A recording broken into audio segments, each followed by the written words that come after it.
Georgia and Trevor Egan claim false accusations of infidelity drove them to couples therapy. Joseph Ramos says Mr. Egan is a serial cheater and only has himself to blame. All rise.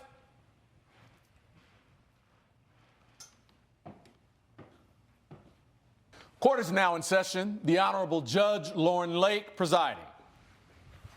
You may be seated. Good morning, Your Honor. Good morning, Sean. Good day, everyone. Good day. This is the case of Egan versus Ramos. Mr. Egan, you are suing Mr. Ramos for $1,600 for fees for couples therapy. Is that correct? That is correct, Your Honor. And you say that he did cheat, he's telling the truth, and you don't owe him any money. Yes. All right, let's start from the beginning. How did we get here? Well, Your Honor, our extensive history, Joseph and I, starts in college at USW Dallas. And he was my roommate. During college, I started dating a lot of different women. He started to become jealous. He started to see me in a different type of light because he was envious. Then he started to badmouth me behind my back. He'd go each and every girlfriend and make up lies about me, create disarray in my life. He even stole test scores from the exam and then go straight to me and say, hey, Trevor was the one that did it. Wasn't me. Never stopped until I got married to my lovely wife, Georgia, and then we started to live our lives together. We had 2 kids, and I'm a pilot by trade. I flew across the country, and my buddy Joseph decided to attack my wife once again and start bad-mouthing me. You all were friends from college. We were friends from college, and when it got to the point of we're having the mix of circle of friends, everybody has the same people, same group. I didn't like them, but my wife knew them. So they you're became friends by association? By only association. Okay, so you have mutual friends. Mutual friends, but that's the furthest. We're friends. My wife is friends with them. They were going to a wedding. We're all person in college. They all graduated. They're going to the wedding. We all got invited. I couldn't make it. So at a time where people were supposed to exchanging vows, everyone's partying, enjoying their time, I'm not there. I'm at work. Joseph took it upon himself to once again throw a wrench in my marriage and attack my life, saying rumors to her saying that, hey, he's been cheating on you, he's been doing these things, and just completely bad-mouthing me. So, Mr. Ramos, I want to ask you this. He seems to think you've had it out for him for years. Those are all lies. Is that true? No. So what is your opinion and your feelings towards Mr. Egan? Honestly, we've been friends like back in the college days, but he was always been a friend to me. We were even roommating together, and I've seen everything about him, and I got to know him, and honestly, I got tired of it, and he's honestly been cheating, and he's cheated since day one, and he's cheated on all his relationships. And so what? Something about him just irks you because what is it? I mean, I don't mean this in a funny way, but why is it your business or your care? Because she's a friend of mine. She's my best friend. I love her like a sister. Okay. I never had any type of feelings So for your her. allegiance is with Mrs. Egan. Yes. Your Honor. He was always in love with her, Your Honor. He always loved her. And she can attest to that as well. Like, he's always had a thing for her because he's always been jealous. No, Your Honor, I've never been in love. I've always took care of her. Their marriage has been falling since day one. She's been coming to me venting. That was one time we were going through a rough patch. It's been multiple times. He was traveling, and I'm taking care of his 2 kids. Mr. Ramos, you're saying you're a dedicated friend. Yes. You're there for her. Yes. You've even walked her through a rough patch with Mr. Egan when they were having a rough patch. You were there to confide in, and you were her confidant. Yes. Is that true? Earlier he said we best were just friend. best friends. And Well, that's what best friends do, I right? think that's Yes. a bit too... Nothing a bit else. too much. And she always came to me to vent, and I always helped her through everything. And she always explained to me why isn't That he was answering 2 the phone, answering the text during the day, during the nights. Honestly, 2 times, Ramos, you just got to let go, man. It's like you're not going to be with my wife ever. I don't know if it was that. He also flies, so he can't. I don't have feelings for you. You're my best friend, but I'm not gonna let you get hurt by a guy that's been cheating on you since the beginning. Like, is that your MO? Go be a homewrecker, just throw wrenches? Hey, man, Let's direct the testimony to me, because I do really want to understand how over these years this disconnection, whatever this thing is between you two, has developed. Coming up. What proof do you have that he's been cheating? Love to see I have this. a witness. A witness? Yes, Your Honor. I'd like that witness to be escorted into the court. And later. her son ended up throwing food, salami sandwiches, into the pit, causing us to get kicked out, fined even. We're back with a dispute between Georgia and Trevor Egan, who are suing Joseph Ramos for their couples therapy bills. Ms. Egan, you've played a part in it because your husband spends so much time away working or whatever he may be doing. I mean, I don't know who to believe yet, but he spends so much time away. You then are relying on Mr. Ramos in an unhealthy way to kind of fill in the gap, talk to, and work through some of the issues you may have. You're shaking your head, but when he said, I talked to you when he was cheating or you guys had an issue, you said, yes, I did do that. 2, maybe 3 times. In our 4 year of marriage. 2 or 3 times. Maybe 3 times? That's significant. That makes a person feel like they're your confidant. Do you or do you not admit to talking to Mr. Ramos 2 to 3 times about your marriage? I do. And confiding in him? Yes. Is he your best friend? He says you're his best friend. Is he your best friend? More during our college years. I would say since we got married, I kind of have been focusing more on my marriage and our 2 kids. So you just come to him and use him when you need him? When they see each other, Your Honor, it's brief. It's when I'm out of town because she's lonely. She doesn't have, and I can't answer the calls, and that's the majority of the time when they talk is because I'm in the plane. I can't answer. But it's not just Joseph. Please, Lord, don't let him answer the phone while he's flying. Listen. And what's confusing me is you suing for $1,600 for couples therapy. You all don't seem like a couple who needed any therapy, or either whatever kind of therapy you got sure enough worked, because it didn't seem like you all been through anything. Everything you say, your wife just goes, oh, I don't know, I kind of knew him. Well, we all have our hiccups, Your What Honor. happened? I want to know how this became so contentious, why you think Mr. Ramos is trying to throw you under the bus, and Mr. Ramos, I want to understand why you think Ms. Egan need to be warned. Before a wedding, I met up with an old friend of mine, and she actually told me that he's been cheating on her, and so I have valid proof that he's been cheating. What proof do you have that he's been cheating? Love to see I have this. a witness. A Your witness? Honor. Yes, Your Honor. I'd like that witness to be escorted into the court. Sean, will you please escort Miss Silva into the court? All right now. Hi, my name is Naomi Silva. I'm here on behalf of Joseph to show evidence that Trevor has been cheating on his wife. Love to see it. Okay. So you came in with your evidence. Sean, pass me Miss Silva's evidence. Thank you very much. So, Miss Silva, you say you have the proof. I do, and it's all right there. It's in the form of text messages. Yes, social media, What- Snapchat. Oh, it's a DM. Yes. All right, I A have to learn private these things. message. I'm a little old. That's This is- Snapchat. What are you talking about? that's not the a one they DM. erase. Yeah, that's It's a Snapchat. Okay, I got to learn. All right, so I'm not sure you do. You're married, right? Then Trevor, which is Mr. Egan, responds, old habits die hard. There's no way. And then Miss Silva, you put ... And Mr. Egan says, you there? And then you say, I'm not sure this is a good idea. Uh-oh. You're looking at a Snapchat platform. Where's the validity of this? Where's the background? Your username. It's Oh, right the there. username. That's Anybody you. can make the username. This is guaranteed not me. And if it was That a is drunken you. text or something like that, Oh, it is if it just was. a text. Is it- I don't believe it was, but if it was, A drunken text. He's continuously messaged me, sent me pictures, videos, saying Wow. that he married the wrong woman and that he's gonna leave her to be with me. prove it. So if that's Other drunk, than Snapchat. oh, there's What do you many mean drunken messages. text? Because So- it sounded like you were unsure if you Miss said it or Silva, not. did you bring any of those pictures and videos you're testifying about? So this is what I saved, and I think this is valid enough. He's talking about how he misses my body and that he wants to sleep with me again. When you're spreading rumors to the wife about cheating and having sex with other people, did I have sex with you? Oh, but we did sleep together. We slept together all throughout college. College, Not and you're all just a throughout- scorned woman. You're a scorned woman trying to get back I at me. do not want you at all, please. The evidence you're is trying to there. get back. I never dated you. He continues to message me. If you don't want to be with me, stop messaging me. Stop sending me pictures. Stop contacting me. Does this look like what your husband's account looks like? You look a little nervous right now. You don't seem as convinced that your husband is telling the truth, that this wasn't him. What are you feeling in this moment? I am familiar with that, the avatar.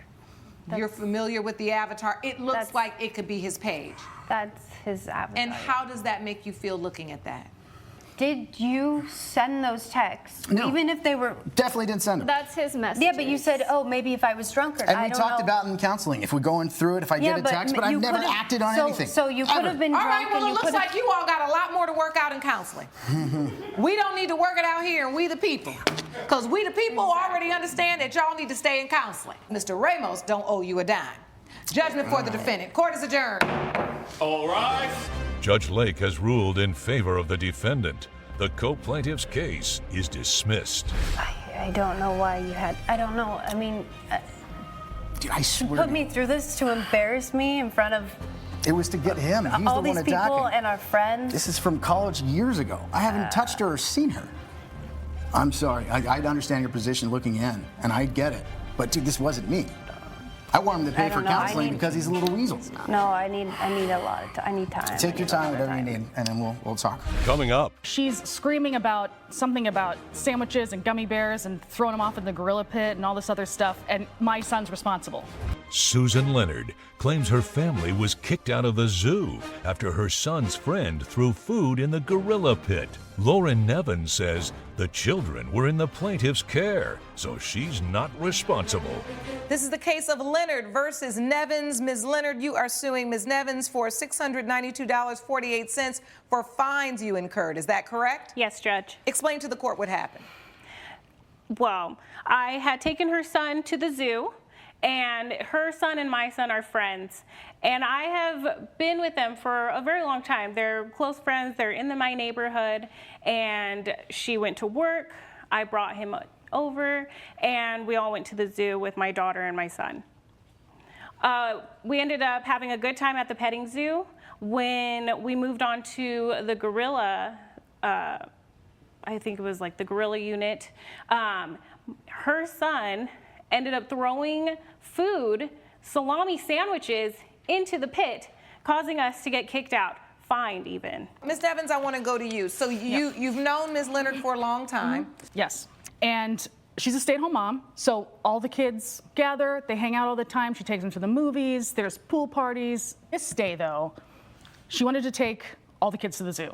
So all I get later is a phone call where she's screaming about something about sandwiches and gummy bears and throwing them off in the gorilla pit and all this other stuff, and my son's responsible.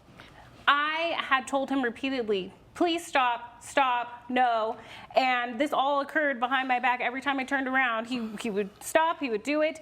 I even caught the security even telling him and the crew who worked there. So you told him multiple times to stop throwing things in there. Even the security told him, don't throw items in there. Very defiant. And I'm sure at the zoo somewhere they had a sign. Yep, there's a sign. I have proof right here. I'd like to see that, but you don't even really need to send that. I've been to enough places to know they're going to tell you don't touch anything. Yes. Don't throw anything in there. Yeah, here it is. Do not feed the animals. Coming up, Well, after they told him repeatedly to stop, they said, you know, you have to get out of here. Even on the sign it says that we'll be taken out because of that. we're back with the case of Susan Leonard, who brought Lauren Nevins to court over zoo fines. What happened when they threw you out? What happened exactly? Take me to that moment. Well, after they told him repeatedly to stop, they said, you know, you have to get out of here. Even on the sign it says that we'll be taken out because of that. And even I could go to jail. All right, so someone came up to you and said, you're all going to have to leave. Yes. How many of you were there? There was me, my daughter, my son, and her son. Okay, did any of the kids throw anything into the area? No, none of the other kids did. From my point of view, if my son was here, he would be able to say that he also did it. He would be able to say that he also did it? Yeah, when I talked to him at home, he said that he was not a part of that. They were just doing what kids do, playing with each other. So you're saying your son will say that he did not throw anything into the cage? He did not throw anything. All right. So, Ms. Nevins, I want to come back to you. When you heard, you said there was a whole big thing. We got thrown out of the park. It's Joshua's fault. Yep. And how did you respond? That's absolutely ridiculous. And of course, I'm not going to pay that fine. It's almost $700 for what? I mean, he was in your care. He was in her care. There's, on that sign right there, it says that if you are under 16 years old, you need a guardian accompanying you. And he did have that, right? He did. Right. He had. And I thought I could trust an adult accompanying him. Yeah. So if your son was in my care, I would expect the same thing. Had your child gotten hurt in Ms. Leonard's care, she could potentially have been held responsible for her negligence or her, willful disregard for his safety. Joshua, stand up for the court, please. It is the opinion of this court that your child has far, exceeded an age where this woman could be responsible for where he was standing, what he was doing. He was told multiple times not to do it. He did it anyway. Under the law, parents, they can be held responsible for their child's willful misconduct. For that reason, judgment for the plaintiff for $692.48. Court is adjourned. Judge Lake has ruled in favor of the plaintiff. The defendant owes $692.48. Joshua, I just hope you understand that this was a learning experience for you and my son also. And I understand that things in our community are, not the same as they're going to be. But I hope we all learn and grow from it. Richard Freyson claims a comedic birthday roast went way too far, costing him a valuable client. Birch Cashup says it was all in good fun and is countersuing for $4,000. All rise.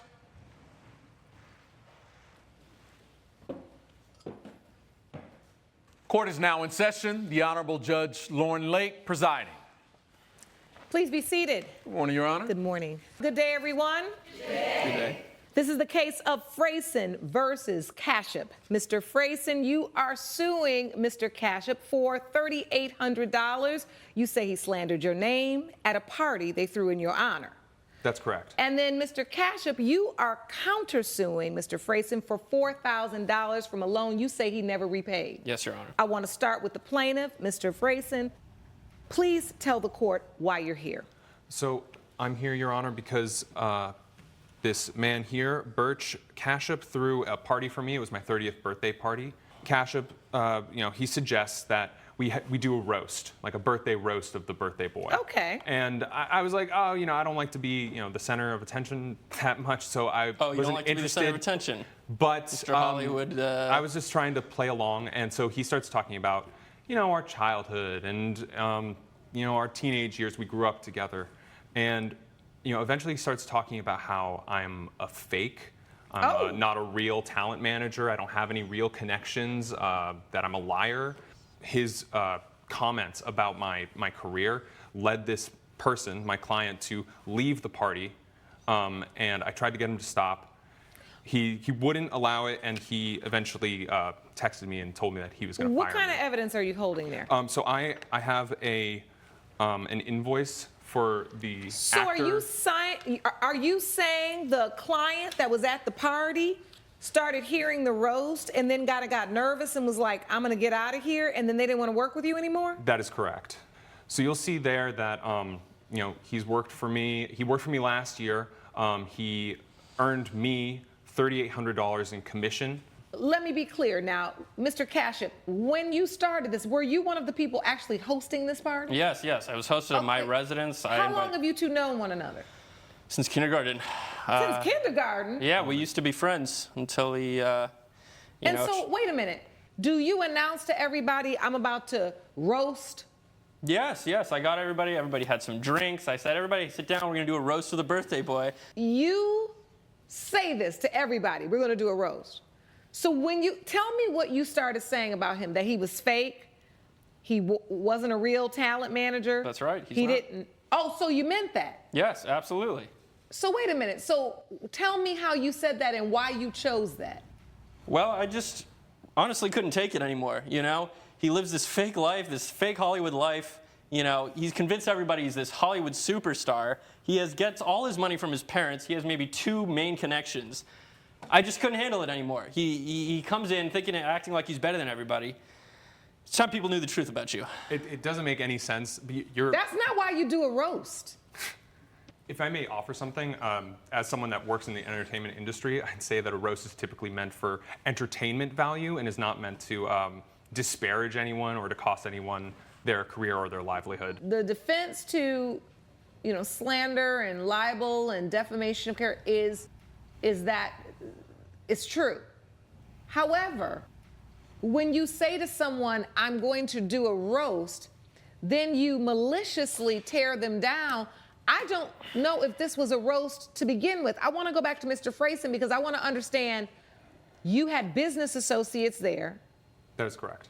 And tell me one or 2 of the things that were said about you that you feel like really interfered with your business and your brand. So, I mean, he talked about our teenage years, drug use, marijuana, that sort of thing. I don't like, that's not part of my brand, but I didn't think it was anything too outrageous or harmful to my career. Okay. But then he mentioned... You have no brand. You have no career. You're a fake Hollywood guy. I just wanted everybody to know.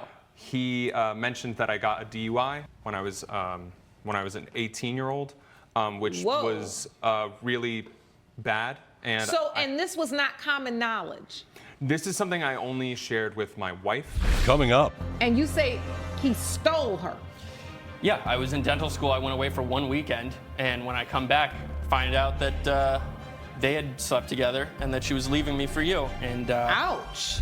And later. No one knew how to operate a mechanical bull, but Patrick volunteered. You just knew how to ride it, not operate it. Your Honor, I didn't volunteer. What happened was this. I was pretty much the only sober one there. I figured out how to turn it on. We're back with friends Richard Frayson and Burrage Kashup, who are fighting over a slanderous roast and an unpaid loan.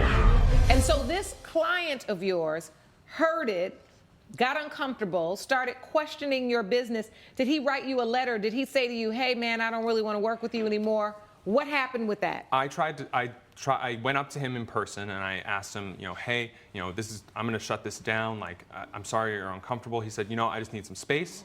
He left the party. A couple minutes after that, maybe 30 minutes, he texted me. He said, I don't think that our relationship's going to work out. I'm going to have to fire you as my talent manager. So, question, was there anything that Mr. Kashup said in his roast, and I put that in quotes, that wasn't true? I don't claim to have a great number of connections in Hollywood.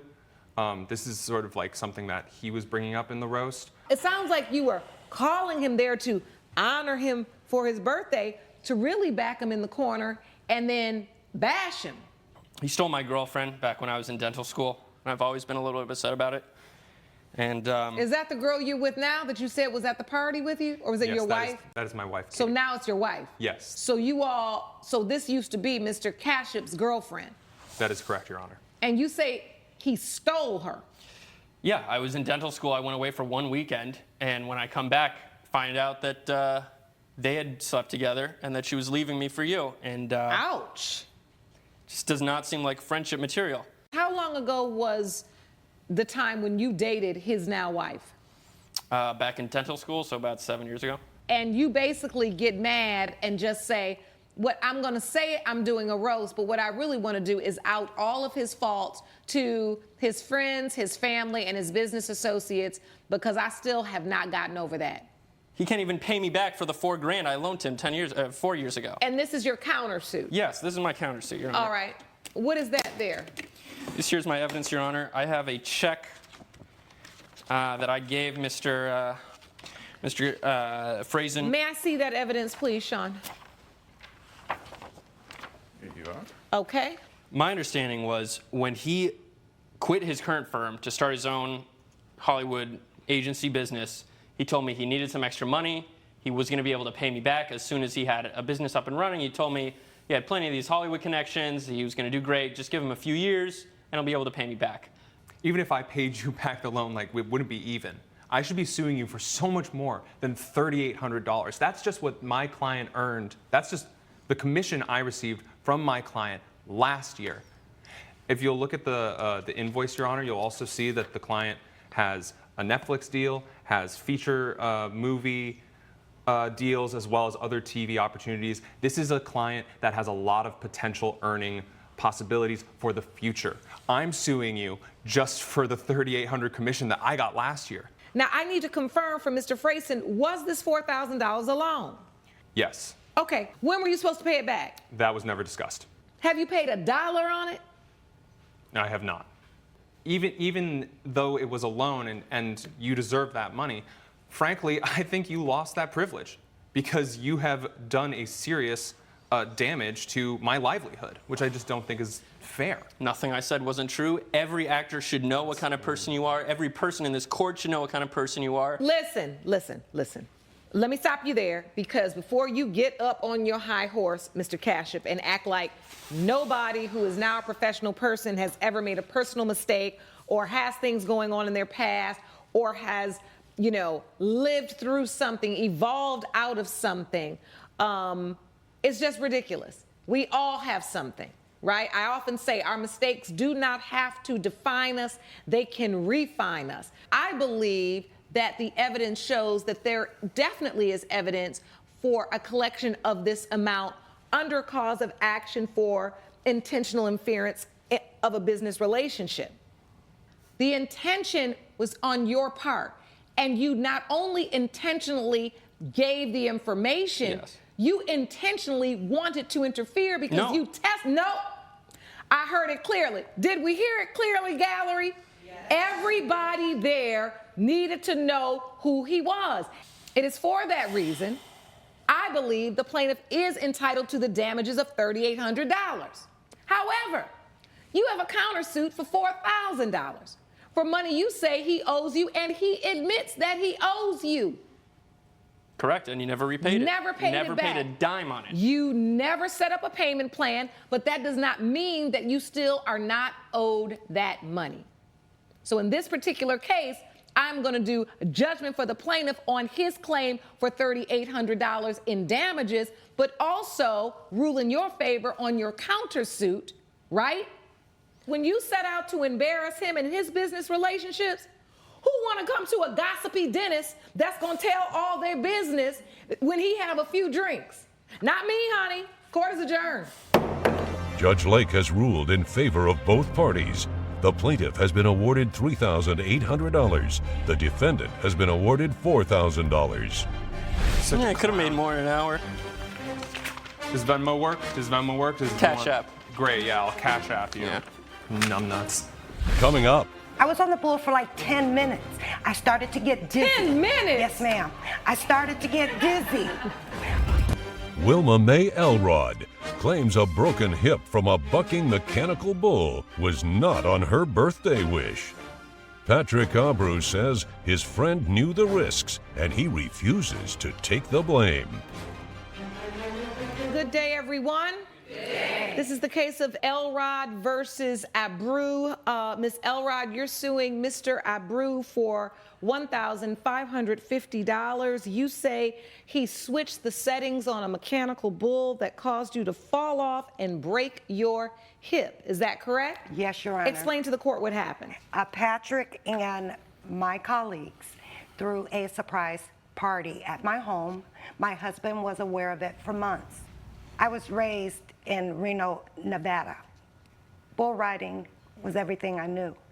Okay, so this was a gift because they knew you had interest in this, experience in this, and this is something you grew up doing. Absolutely. Yeah, okay. And, Your Honor, if I may, I was against the idea of getting the mechanical bull for her as a gift. I thought it was a ridiculous gift. I thought it was not a safe idea. No one knew how to operate a mechanical bull, but Patrick volunteered. You just knew how to ride it, not operate it. Your Honor, I didn't volunteer. What happened was this. I was pretty much the only sober one there. I figured out how to turn it on. We had dropped it off earlier in the day with her husband's blessing. I should have hoped that he would have figured out how to operate the bull. Did you know how to operate it? Nobody knew how to operate it. Did you read the instructions? No. I was on the bull for like 10 minutes. I started to get dizzy. 10 minutes? Yes, ma'am. I started to get dizzy. And then I said, stop. He did the opposite. If you could stay on a mechanical bull, do you know how long 10 minutes Yes, is on a ma'am. mechanical bull? That's how I know ride. y'all gonna think I'm crazy, but I have actually done this. Coming up, He knew that, and he Look, let me, and he took it higher. When I said stop, Your Honor, you took it faster, Your Honor, and that caused me to fall All off. right, let's get some order. we're back with a dispute between Wilma Mae Elrod and Patrick Abreu over a mechanical bull-related hip injury. Your Honor, may I please show you my fracture? Yes, As a please result send me this of- evidence. Give me of this him evidence, not Sean. stopping. Your When Honor, I asked you to stop, you kept going faster. The $1,550 you're suing for is based upon what? All of my medical expenses. Do you have proof of that? Yes, Your Honor. May I see that, please, Sean? But Your Honor, I have some more evidence here. I did attempt to have Patrick help me via text. I'd like to submit as well. I did not want to come here. Wilma Mae, I hope you're okay. It's not my fault. You don't have any business riding a bull when you've been drinking. Well, you knew that. He knew that. He knew that, and he Look, let me. And he took it higher. When I said stop, Your Honor, you took it faster, Your Honor, and that caused me to fall All off. right, let's get some order. Your Honor, if I may, when she says, she told me the only instructions I heard from her was to turn the mechanical bull up and then turn it up a little bit more. So did you hear her or did you see her saying stop? No, I saw her riding like this. The crowd, it was very loud. The crowd was saying... How many? Over 100 people were there to congratulate me, Your Honor. And the crowd was yelling faster, faster. She was smiling. She was riding it like this. I was doing this. Stop, I thought she said raise the Oh, roof. you thought she was doing the balance thing. After 10 minutes. No, because that's what you do. That's what you do. 10 minutes I was on that thing. Okay, 10 minutes. 10 minutes. This is the part that I can't understand. Okay, I heard enough. I'm done. Judge Lake's verdict when We the People returns. So the point is, a guest who's at your home, who was authorized by your husband, ends up working a bull, which I can't imagine is nothing more than a button that keeps going to one level to the next level. And that is the whole point of riding mechanical bull, is at some point you go to the level that throws you off. The whole point of riding a mechanical bull is not for you to be on there all day like you on a merry-go-round. But when he, I'd have been sick of looking at you ride the wouldn't mechanical. Patrick have known that, Your Honor? No, everybody is waiting to see when you gonna fall. That's the whole point. Right. Unfortunately, when you fell, you broke a hip, but I will not, in this courtroom today, hold a guest liable for $1,550 for a risk it is obvious that you took on yourself and a risk that you have taken on consistently for your lifetime. Yes, Your Honor. Riding real bulls and fake bulls. Yes, Your Honor. This is so clear to me. Judgment for the defendant. Judge Lake has ruled in favor of the defendant. The plaintiff's case is dismissed. You didn't have to do this, you know? You can still come ride the bull. I can't ride, but you can. I'm still in therapy. I don't know, Wilma. I don't know if I want to talk to you anymore. Deborah Miller claims a fellow bridesmaid pushed her as they battled for the bride's bouquet, causing her to twist her ankle. Courtney Harper says Ms. Miller's shoes didn't fit and they are to blame for her injury. All rise.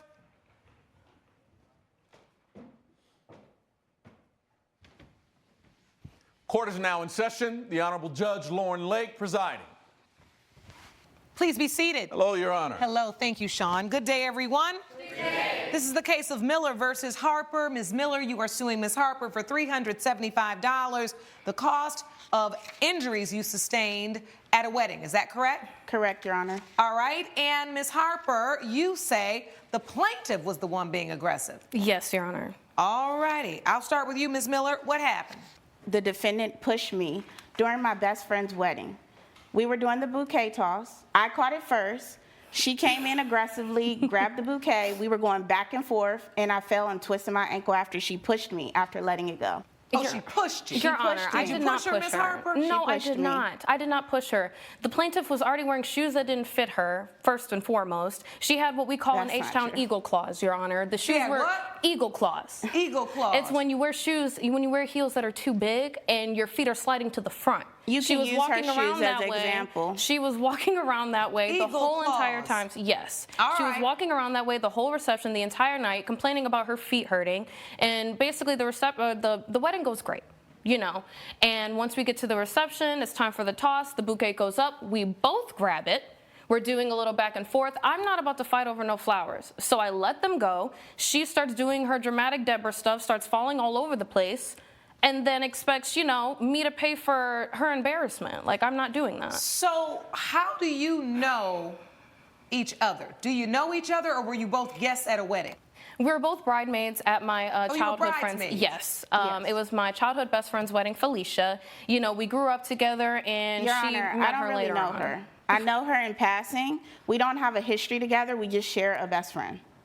Okay, so you don't really know each other. You No, share a ma'am. best friend. Yes, It was ma'am. Felicia's wedding, Yes. and this is the time when they throw the bouquet. Yes. Yes. And you both lined up, what, in the front? Yes, I She was stood already in the next to me. front. I don't No, know why. I did not. I was don't know already in why. the front because one thing about Deborah is she is I call her a Deborah Downer. She's the type of person that always has to go against the grain and, you know, like in any kind of outings. You know, Felicia tried to get us, you know, to get along with each other on multiple different occasions, and every single time, she never has a good time. Your Honor, she's aggressive. She's an aggressive person. She's been aggressive I don't toward have a me, malicious and bone this in is my egregious. body, So Your you Honor. say she's been aggressive towards you. In what other ways? Not just with the bouquet, but another way as well? I have had to check her on many occasions during this whole wedding. She had to 'cause- ruin the fun, basically, Your Honor. Okay, that's what she thinks. Check her how? Well, we were planning the bridal party, the celebration for Felicia's wedding. All the bridesmaids came together at the maid of honor's house. The defendant came in 40 minutes late, having a bottle of alcohol, yelling, "Where's the party?" ruining all my plans that I had set forth for the bridal shower. She's aggressive towards me. No, So after I was not being I aggressive just told towards her that she should act more ladylike, be more friendly, quiet, not so loud, and come on time so that the party and everything can go accordingly. So, Your Honor, what happened in this situation was, see, I'm a business owner. You know, I run a salon. You know, I have very high clientele that comes in and out. Somebody just flown in, and, you know, I had to, you know, make my money. So, you know, I let them know that I was going to be late. I ended up coming tardy to the party, but I didn't come empty-handed. You know, me and the girls haven't seen each other in a long time. So I showed up with a bottle of alcohol, like, hey, like, let's all have a good time. Were you drunk when you came in, or you just brought the alcohol for I everybody? was not drunk when I came in. I just brought the alcohol as a party favor, just to you get had some everyone. drinks? I mean, like one or two, but I didn't come up in there acting belligerent like So she's trying to in paint this the story. instance, you felt like she was being very disruptive Correct. at the party you all had planned for the bride. She's Correct. upset and this that continued on at the wedding. Correct. This was a setup for what happened at the wedding. Correct. she was So upset you that I think didn't she go was with the being theme that she extra wanted. aggressive with you, Yes, with the ma'am. bouquet on purpose because of you tried to check her Yes. at this party. Yes, So ma'am. was Miss Miller getting on your nerves, Miss Harper? I mean, she's always been infamous on getting on everyone's nerves. Like, she's just always going against the grain. Coming up, So this was a wedding reception. Yes. Had you had some cocktails? No, ma'am, I don't drink. And funny, she's the one that fell. I don't drink at all. Have you had some cocktails? Yes, I did. But I was not belligerent. I was not intoxicated. I was having a good time with my friend. and later, Basically, the defendant took it upon himself, as my valet that I hired, to park cars on my beautiful lawn of my home. we're back with a dispute between Deborah Miller and fellow bridesmaid Courtney Harper over a bridal bouquet-related injury. So when that bouquet went up in the air, who got their hands on it first? I did, Your Honor. No, she did not. We both grabbed it at the same time, Your Honor. She tried caught to do it, a little and petty, she you know, aggressively whatever. grabbed it after I caught it. She already, no. She's jealous no. of me. She is jealous of me. I've been to a wedding a time or 2 or 3 or 4 or 20. Why, when you started ripping it, did it not just come apart? It's because like I had the bottom part and she grabbed like the top part of the actual flower bouquet. She let it go. I did let it and go because she's trying to fight me. with me at my friend's She wedding. let it go and she Your pushed Honor, me. How could I let go of something and push somebody? She physically pushed you with Yes, two ma'am. hands? No. Yes, ma'am. No, I did not. Yes, ma'am. Not with That's how I recall it. So, no, I want you to demonstrate for me, Ms. Miller. So she gets the bouquet. We're holding it together. If I have something in my hand, how can I push Hold on, somebody? Ms. Harper. Going back and forth. She lets it go and she pushed me. Did you physically push her? No, I did not. And you all don't have a witness statement, affidavit, or eyewitness that can testify as to what happened? No, ma'am, but I do have text messages. What evidence did you bring? I have text messages. Let me see that, please, Ms. Miller. I attempted to address her in regards to her pushing me. From Ms. Miller, hey, Courtney, which is Ms. Harper. It's Deborah. We need to talk. You write back, hell no, we don't have nothing to say to each other. You say, yes, we do. You're responsible for my medical bills. You owe me $375.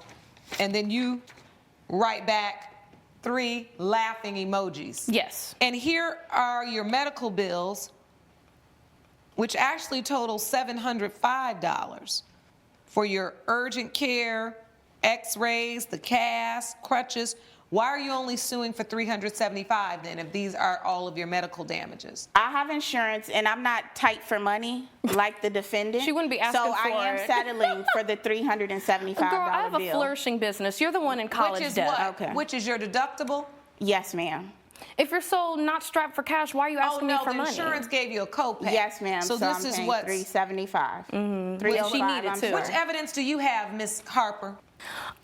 I don't really have any evidence besides like the text messages and the invoice that she had showed me. So this was a wedding reception. Yes. Had you had some cocktails? No, ma'am, I don't drink. And funny, she's the one that fell. I don't drink at all. Have you had some cocktails? Yes, I did. But I was not belligerent. I was not intoxicated. I was having a good time with my friend. And I just think it's funny that she wants to call me, oh, the life of the party, always wanting to, turn up or whatever. But she's the one that fell sober because her shoes were not fitting her correctly. So it's funny how she wants to say she's not strapped for cash. Were your shoes a little bit too big, Ms. No, Miller? Were you ma'am. having Yes, they fun? No, were. ma'am. I know Yes, my they size. were. It doesn't Yes, take they a rocket were. scientist to Like, Your get the Honor, right like, shoe she wasn't size. wearing the lemon pepper stepper she's wearing today. And so But once you you know what I'm fell and saying? twisted your ankle, then what happened?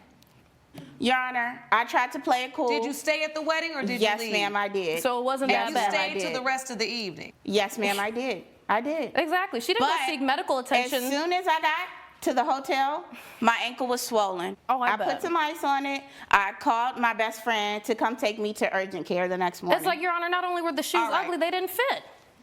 I've heard enough. We've got several issues here. Number one, you all are a hot mess.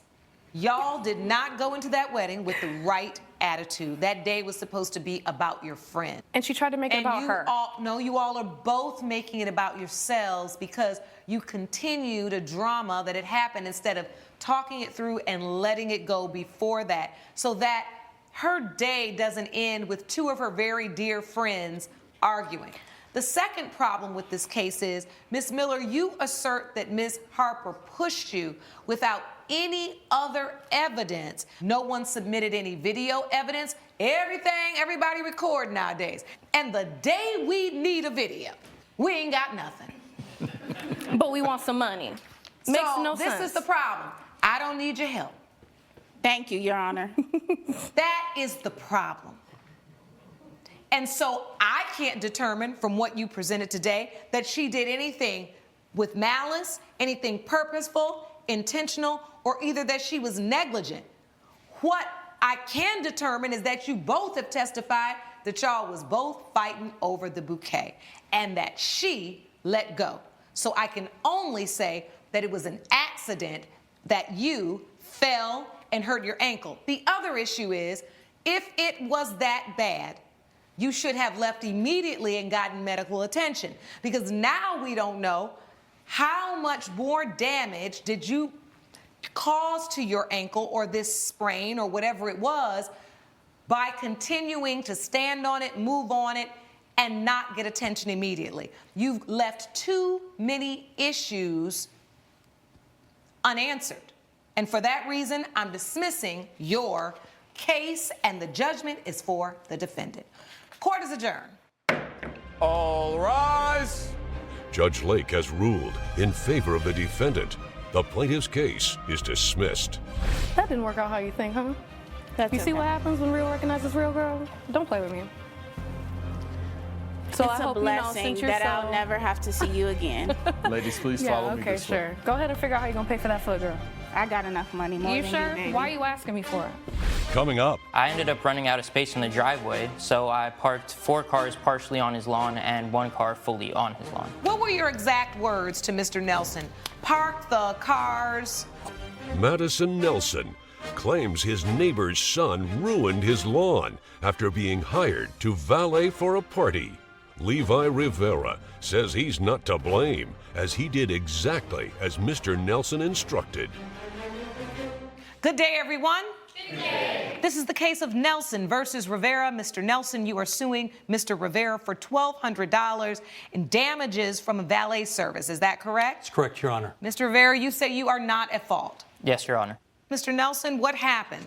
Basically, the defendant took it upon himself, as my valet that I hired, to park cars on my beautiful lawn of my home. So you in Beverly hired Hills. Mr. Rivera to be the valet? I did, yes, For Your what Honor. kind of party?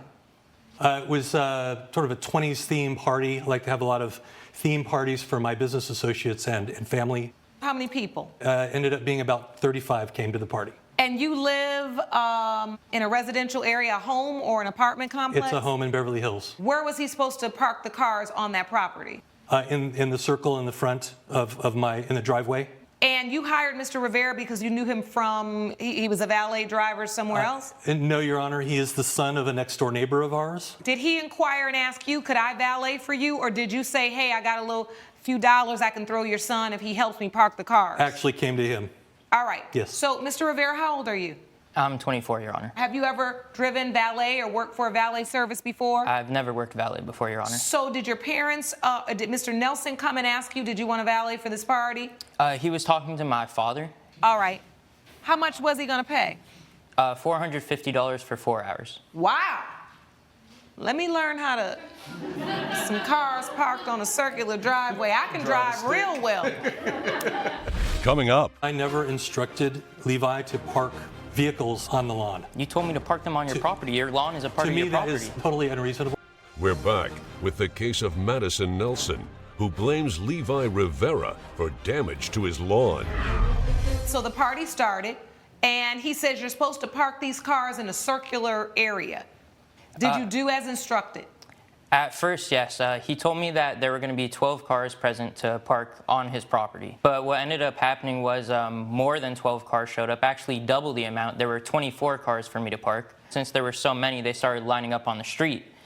And I ended up running out of space in the driveway, so I parked 4 cars partially on his lawn and 1 car fully on his lawn. Mr. Rivera, did you ask Mr. Nelson, is it okay to park on your grass? No, I didn't, Your Honor, because when the cars were lining up on the street, he came out and he was visibly frustrated with how long it was taking me to park these cars, so I didn't want to further Did anybody bring a picture of what it looked like? Did you get a shot of what your grass looks like, or even a shot from the party, how the cars were parked? Whatever you have, I do have I'd some like to see. evidence right here, Your Honor.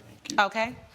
And just for the record, I never instructed Levi to park vehicles on the lawn. You told me to park them on your property. Your lawn is a part of your property. To me, that is totally unreasonable. So this is a picture of a wheel that's kind of sunken in, and here's a picture of the marks that the grass. Oh, it's all wet.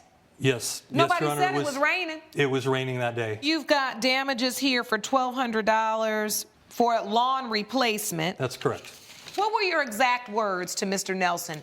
Park the cars on the property. What point did you come out and see the cars parked on the lawn? I did not know that until I saw one of our guests out, and then I saw that he was parking the cars on the lawn, and then I asked him to immediately remove them. And that's when you saw the damage? Yes, Your Honor. Judge Lake's verdict when We the People returns. You gave him explicit instructions to park the cars on the property. And see, what I would take that to mean, especially if I was a young person, was I don't want the cars on the street. Because think about it, you're valeting people's car that are coming to your house. If they're way down the street, you don't have an eye on them. So I think it is reasonable in this circumstance to assume that Mr. Rivera thought, I better keep these cars on the property. I think the issue is, Mr. Nelson, you were unfortunately wearing many hats that night. You were trying to be in the party and host the party. You also had no one responsible for looking after Mr. Rivera as the valet. All things considered, unfortunately, it is your responsibility to deal with the damage that was caused to your home by the valet you hired, the inexperienced valet you hired, and the act of God with the rain made it even worse. But unfortunately, it is the very thing that you had to pay for. Your complaint is dismissed. Judgment for the defendant. Court is adjourned. Judge Lake has ruled in favor of the defendant. The plaintiff's case is dismissed. The last time I hired a kid. It's not my fault. I told you I wasn't going to pay. I did my job. I did what you told me to do. You're entitled. I'm entitled and I was for trying working to do jobs and your going to father college. a favor. This was your fault. I did what you told me. Henry Westbrook claims he hired a matchmaker to help find his Mrs. Right, but instead he was set up with women who turned out to be Ms. Wrong. Mia Wang says Mr. Westbrook was way too picky for his dating criteria to be met. All rise. Court is now in session. The Honorable Judge Lauren Lake presiding. You may be seated. Hello, Your Honor. Hello. Thank you, Sean. Good day, everyone. Good day. This is the case of Westbrook versus Wang. Mr. Westbrook, you are suing Ms. Wang for $1,500 for failed matchmaking services. Is that correct? That's correct. All right. And Ms. Wang, you said you did your job and that Mr. Westbrook's just overly picky. That's correct. So I'll start with you, plaintiff, Mr. Westbrook. So you hired Ms. Wang to be a matchmaker for you? Yes. All right. What prompted you to hire a matchmaker? Well, first of all, Your Honor, at my age and at this stage of my life, I'm a CEO of a PR marketing firm in Manhattan, New York. I'm working really hard. I don't really have time to go out and date. So I said, well, you know, I'm making a lot of money. I can hire somebody to do this for me. So I searched online. Outsource that. Yes. All right. Yes, we have to delegate these things. So I looked online and I found her services online, and I said, okay, this is something specifically for high net worth elite individuals, which is, you know, my community. And so I hired Miss Mia Wang to do this service for me. We drew up a contract. I paid her the sum of $1,500, and she did not. You had to pay that up front? That was, yes, ma'am. All right. So you paid the $1,500 up front, and what did you tell Ms. Wang you were looking for? I had to be very specific with my criteria because honestly, at this stage in my life, I can't play around with this. So I said, listen, I'm gonna pay you this sum of money. I need her to be at least 5'7". I'm 6'3". Also, I need her to be college educated, you know, at least a bachelor's degree. These are very important things to me. I needed her to want to have children. I wanted her to be under the age of 35. Things like that, really important. These are like deal breaker things for me. So, Ms. Wang, I want to come to you. How long have you been in business? 5 years. What is your typical clientele like? My clientele, Your Honor, are high net worth individuals, CEOs, presidents, founders of companies. They have to have at least $1 million net worth, and if they're working, they have to have a $500,000 income annually. How do you work with people's preferences or their requirements? Your Honor, it's love that we're talking about. So my service don't guarantee all those check marks, you know, checking all the boxes. This is, you know, two human beings, you know, falling in love and having chemistry. So I will take those requirements and criteria and jot them down and try to match it as much as I can. And how do you find the young ladies? How do you match them?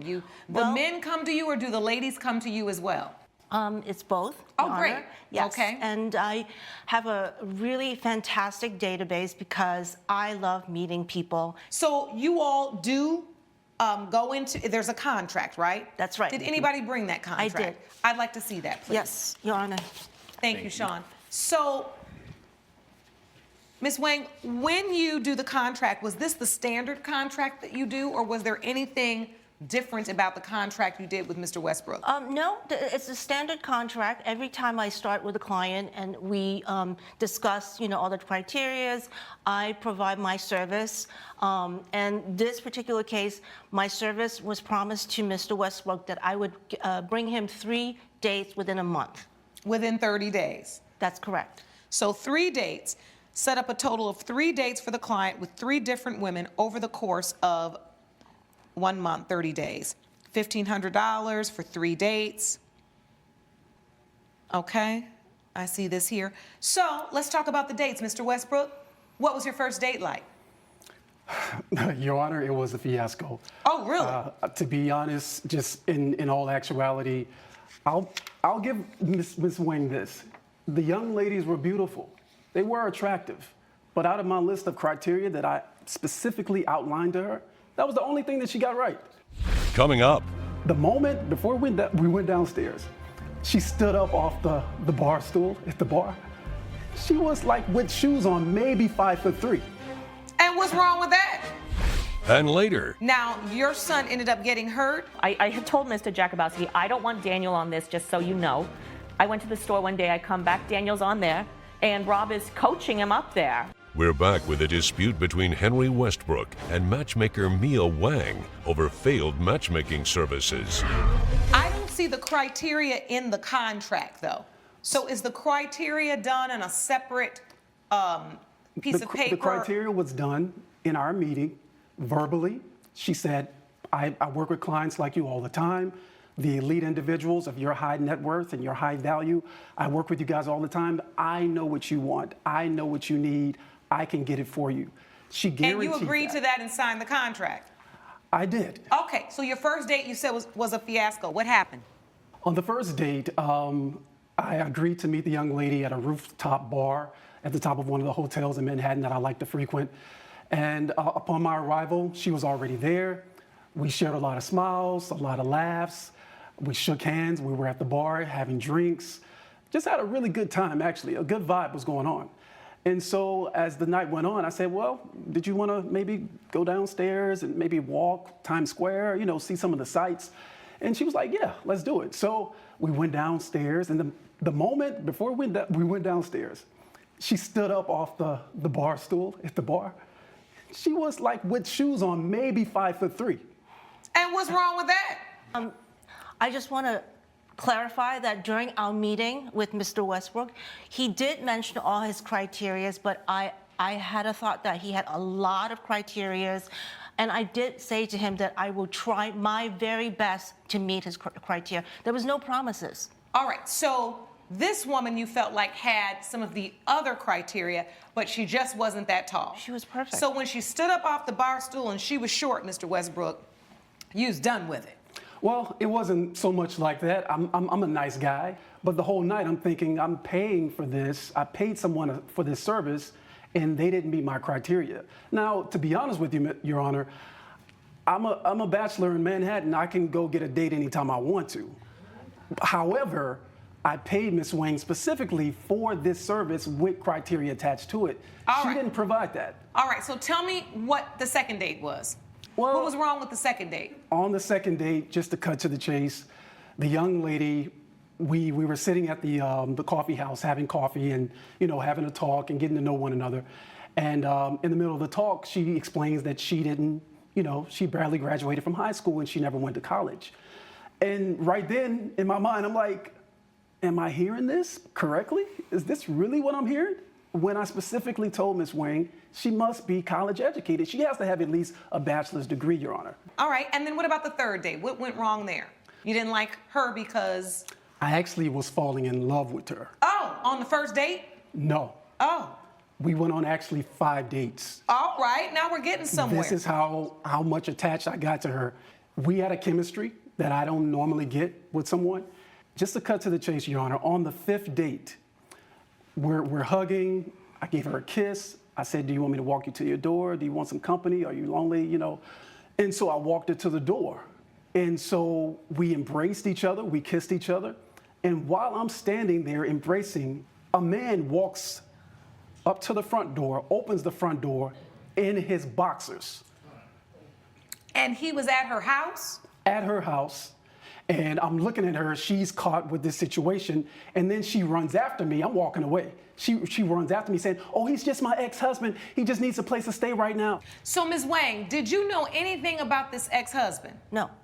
All right, so we don't know if when she filled out the paperwork for Ms. Wang, whether he was really staying there or not. We don't know if she lied or not, but what we do know is you enjoyed her. There's absolutely no way they could guarantee that a person you're looking for, the person they could match you with, could have every single thing on the criteria. Now, they might get someone, but you still may not like them, because what I can see now is you're gonna find a way to not like somebody.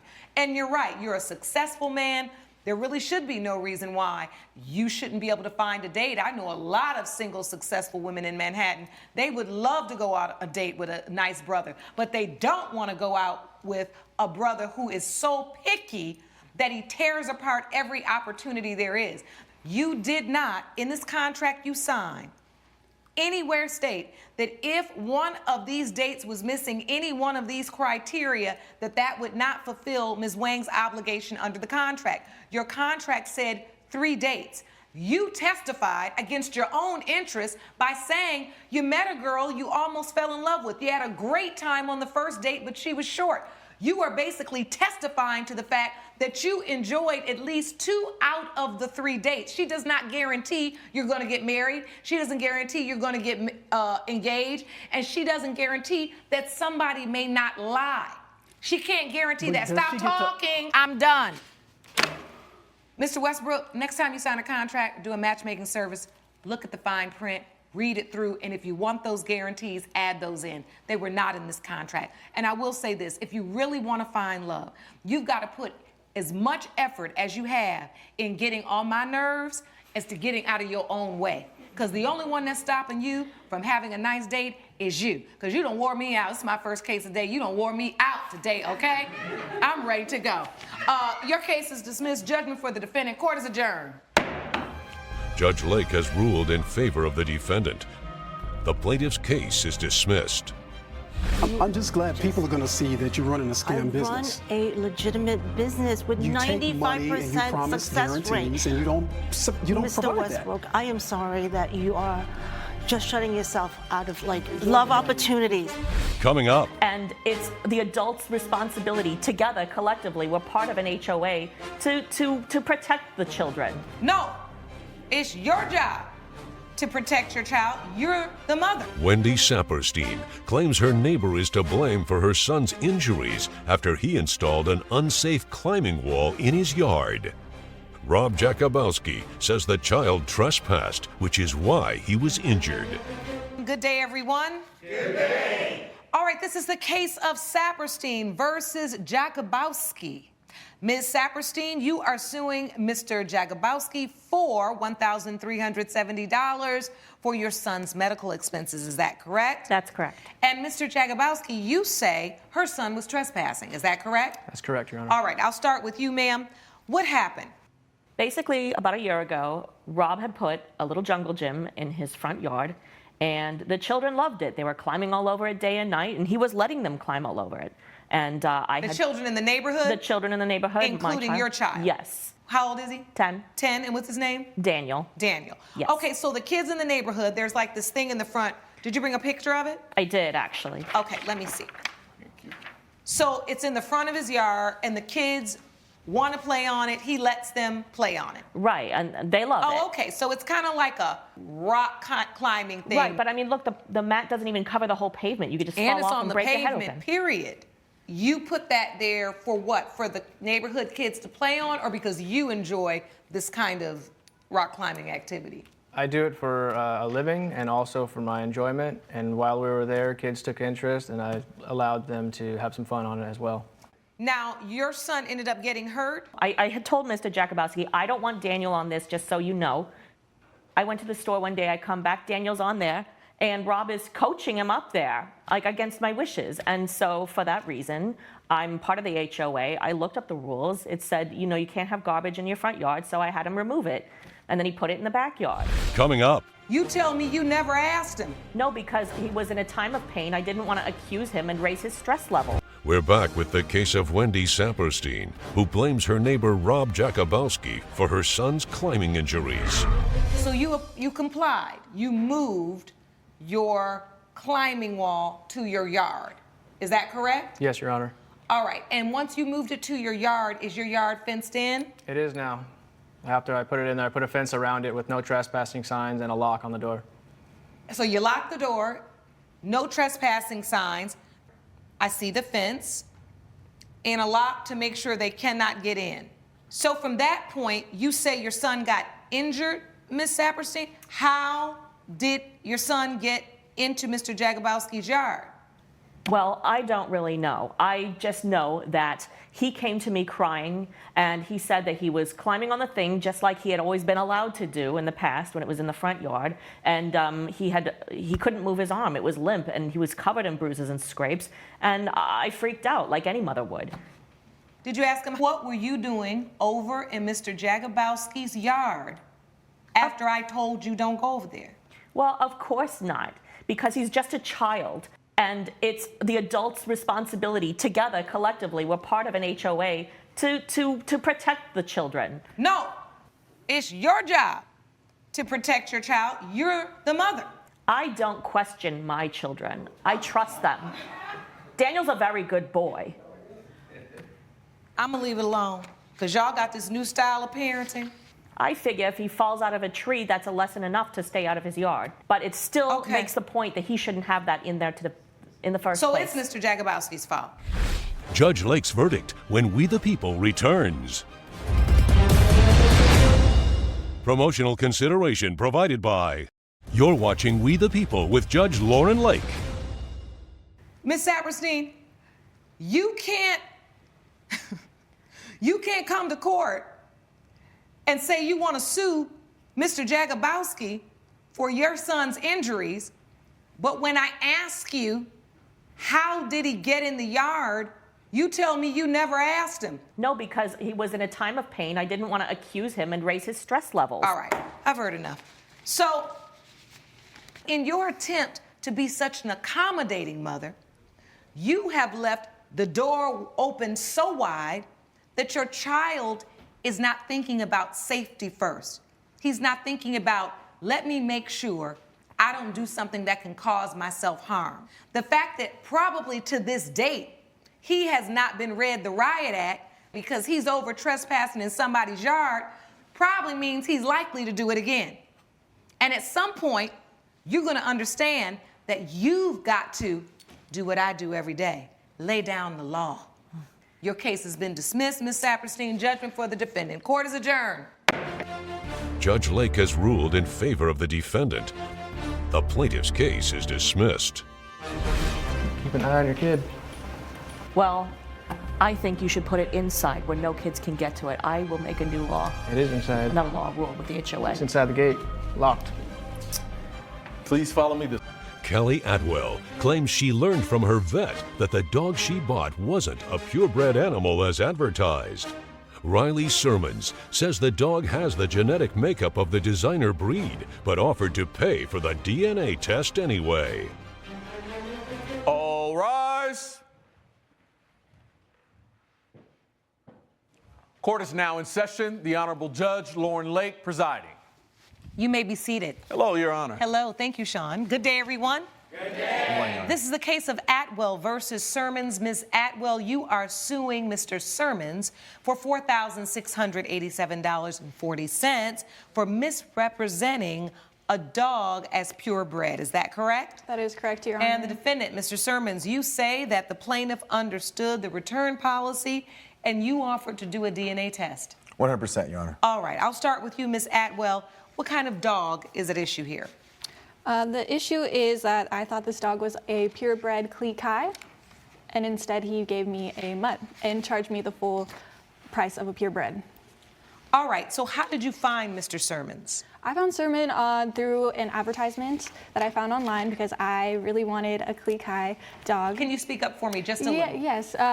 So I wanted a purebred Klee Kai, and it's like the trending dog, you know, and I just I was looking online and I found him through this website, and he said it was a purebred. It was directly advertised in the advertisement that it was a purebred, and I found out recently because. So you reached out to him? I did reach out. He sent you pictures or video of the dog, or you went to see the dog?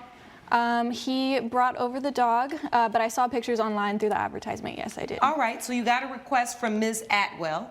Yes, Your Honor. And you had how many Cleekais available? I had a litter of 7, actually, but this was the only one that hadn't been pre-sold. Most of my dogs are sold months ahead of time. And how long have you been breeding? I've been breeding Cleekai for about 20 years. Oh, for a long time. Yes, ma'am. All right, so what was the price of the dog? The price was advertised as $4,527.40 to be exact.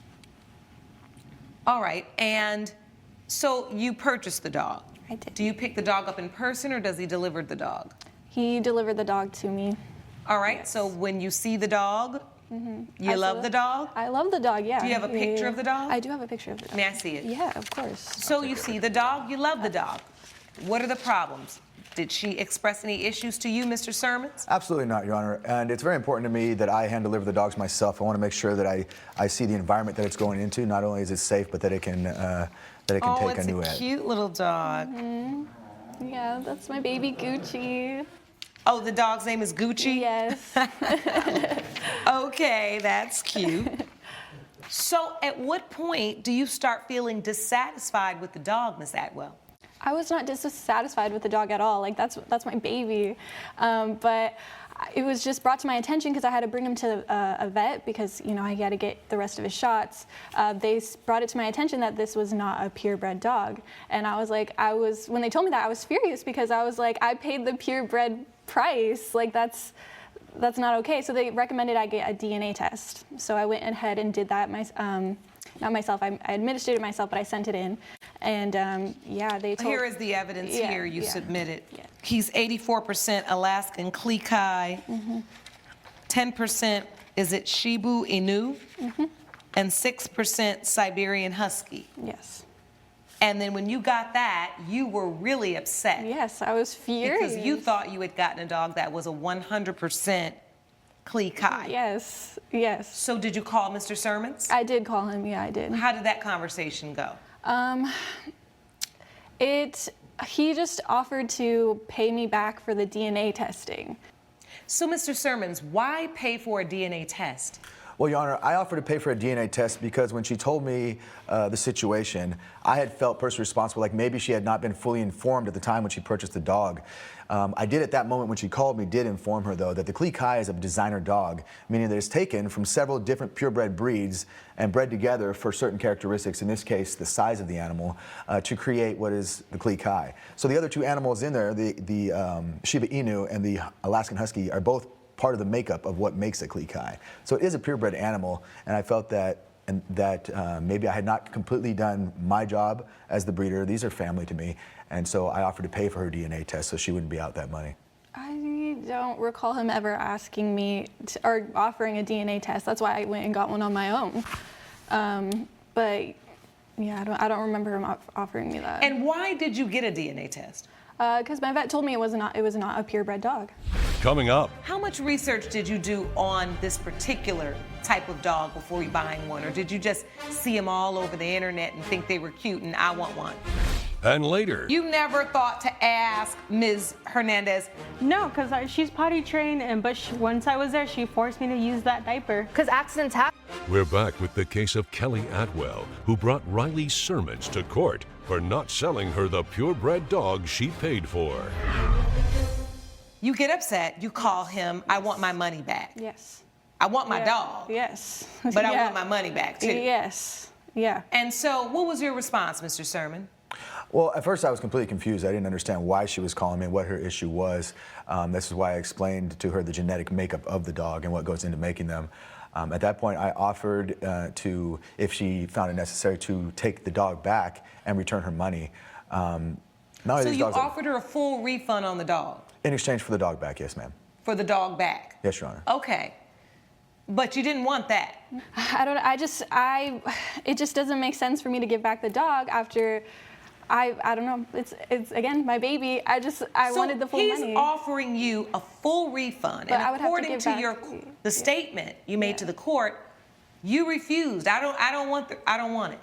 Yeah, I didn't want to give back the dog and just get back my money like that. Then How much research did you do on this particular type of dog before you buying one, or did you just see them all over the internet and think they were cute and I want one? I did see them all over the internet and think they were cute. I mean, I saw Sophie Turner and Joe Jonas had one, and I was like, okay, yeah, they're cute. I want one. That's honest. That's honest. Yeah. It doesn't sound like you did a lot of research. Luckily, my staff here did do some research, was able to determine that an Alaskan Klee Kai, right? It actually means, which I thought was interesting, small dog, but it is in fact a mixture of 3 different types of dogs. And that's how, as Mr. Sermon stated, that this breed is created by bringing together multiple breeds. Did you understand that? I did understand that, but it did show up on the test that it was Klee Kai for 84%. So why would it show up as 84% if it was? Let's ask the expert. Yeah. Why does her DNA test say Klee Kai 84%, but then Husky, and then the other dog for a small percentage, when Klee Kai should be all 3 breeds? Well, the test that she used was an AKC given DNA test. Now, the AKC does not recognize the Klee Kai as a breed. The UKC does. And so what they were doing is they were taking the UKC's designation for the Klee Kai and the other dogs that they found in there. Now, if you'd done a UKC test, it would have shown Klee Kai because all those make up the Klee Kai, or it would have split it up separately into the 3 different breeds. Also, the AKC test she took specifically designates right on there that it cannot be used to prove the purebred nature of a dog or even the breed. Well, that was the next thing I was going to say that my staff discovered, but I just let you talk about it because you are very knowledgeable about these dogs. 20 years with a certain breed of dog. I mean, he knows about the dogs. Yes, Sean. And to be very honest with you, as a person who has purchased dogs from breeder before, when people are selling these dogs and they're as expensive as they are, their business, right, is just about word of mouth and the quality of dog that they sell. So if he really did what you said he did, I mean, you could basically put him out of business because people wouldn't come to him and trust him to sell them a Klee Kai. What I think happened is exactly what you're saying. You fell in love with the picture of the dog on the internet. That's normal. And you're a young person. You just said, you know what? That's the dog I want because I like the way it looked. We've all done that. But you've got to do a lot more research on dogs. Now, case in point, I love dogs. I love big dogs. I'm one of those people. I love a shepherd. I grew up with a shepherd all my life. When my son wanted a dog, let's get a shepherd. Well, I didn't remember how much shepherds shed. And I'm allergic. But I love dogs. Lord, we've had a mess on our hands, but we love and we're committed to this dog. But I really, even me, right? Judge Lauren Lake didn't stop to say, for a person allergic to dogs, right? When are the shepherds going to shed? How much will it be? What? I didn't do that because guess what? I just love the dogs because they remind me of the dogs that we had growing up. We do things like that, but we also have to take responsibility when we don't do our due diligence. In this instance, you did not do your due diligence, but guess what you got? An incredible, purebred dog. You just didn't understand the genetics before you purchased it. With that said, this court finds in favor of the defendant. Plaintiff, your claim is dismissed. Court is adjourned. Enjoy your cute little baby. All rise. Judge Lake has ruled in favor of the defendant. The plaintiff's case is dismissed. Well, I feel like it was definitely a just ruling. I guess. Coming up. But she wanted to drain the whole pool, make a huge fuss about it when it was just so why did you minuscule. decide you wanted to drain the pool, Miss Jen? Because it was disgusting. I don't think that, just disinfecting it is enough. Evelyn Jin claims her pool needs extensive cleaning after a relative's child had an accident in it. Rhea Hernandez says her boyfriend already cleaned the pool thoroughly the day of the incident. Good day, everyone. Good day. This is the case of Jen versus Hernandez. Miss Jen, you are suing Miss Hernandez for $650 for pool sanitation costs. Is that correct? Yes, Your Honor, that's correct. And the defendant, you say you did your best to resolve this, correct? That's right, Your Honor. All right. How do you have an issue regarding your pool, Ms. Jen? So I moved into my house about 8 months ago. I had a party in July for my daughter, Jenna. She's turning 2. So I sent out invitations with the explicit message, please bring swim diapers. Originally, I did invite Rhea, but she's my brother's wife's sister, and my brother's wife insisted that she should come. So I sent her an invitation. Both our daughters are friends. So she shows up, she doesn't have a swim diaper for her daughter, even though it says on the invitation to bring swim diapers. Why did you bring a swim diaper, Ms. Hernandez? My daughter's been potty trained and she hasn't had any accidents for the 3 months, and then she forces me to use a diaper. So you assume that meant for children who aren't potty trained? That's what I assumed. But it was your intention that it was just for all the kids because it was a 2-year birthday? Yeah, for all the kids. 2-year-old birthday. All the kids are under 3 years old. They should all have swim diapers in the pool. All right, and you never thought to ask Ms. Hernandez? No, because she's potty trained, but once I was there, she forced me to use that diaper. Because accidents happen. She's but only been potty trained for not 3 used months. But if she doesn't use that diaper, she's gonna use that diaper, and there's gonna be accidents. And then the diaper that she gave me was way too small. Your Honor, can I present the diaper she gave me? Sure. This is the diaper that she should wear, but this one's the one that she gave me. Oh, wait, let me see that. Way Sean. too small. So this is the size your daughter really wears in real life? Yes. Coming up. After about a few minutes, I heard a commotion. Some of the parents were saying there was poop in the pool. It's because of the small diaper that you gave me. We're back with a dispute between Evelyn Jin and Rhea Hernandez, who are arguing over pool cleaning costs. What happens now, Ms. Jen? So basically, she left her daughter unattended in the pool for 10 minutes. Unattended? A 2-year-old? There was all family around there, and then she also had a life vest on. This just shows how irresponsible she is. There were parents in the pool too. All right, did you let a parent know or a family member know? You had to excuse yourself. Where'd you need to go? I just needed to just go to the bathroom real quick. Okay, so you just need to go to the restroom. Yeah. All right, you're and allowed also to my do sister was there too, Sarah. So there were plenty of adults you felt like in the area. Did you inform someone that they were in charge of watching your daughter while you went to the restroom? I just told them, like, can you just watch my daughter real quick? And then I just went to the bathroom. Then what happened? Then after about a few minutes, I heard a commotion. Some of the parents were saying there was poop in the pool. It's because of the small diaper that you gave me. So bottom line is your daughter had an accident. Yeah, she had an accident. She needed to go to the restroom too with you. Yeah, I guess she did. So you say you're suing for $650 for pool sanitation costs. Yeah, so she had her boyfriend come and look at the pool. Yeah, my boyfriend came. He knows how to clean pools, but it was just wasn't up to standard. Your boyfriend came back that day, or you brought him the next day? I brought him that day. I called him. So that day he came over and he was just like, I can get this out of the pool, and then he disinfected it, did bleach, but he didn't need to drain the pool. But she wanted to drain the whole pool, make a huge fuss about it when it was just so. Why did you decide you wanted to drain the pool, Miss Jen? Because it was disgusting. I don't think that, just disinfecting it is enough. It just felt like a violation. So I wanted to get it completely drained. She offered another service to get it disinfected, about $150. Oh, so she did offer a service, a cleaning service. For $150, but you said... I would like to get it drained. And drained, cleaned, and then refilled. So that's about $650, and she just doesn't want to pay the $650.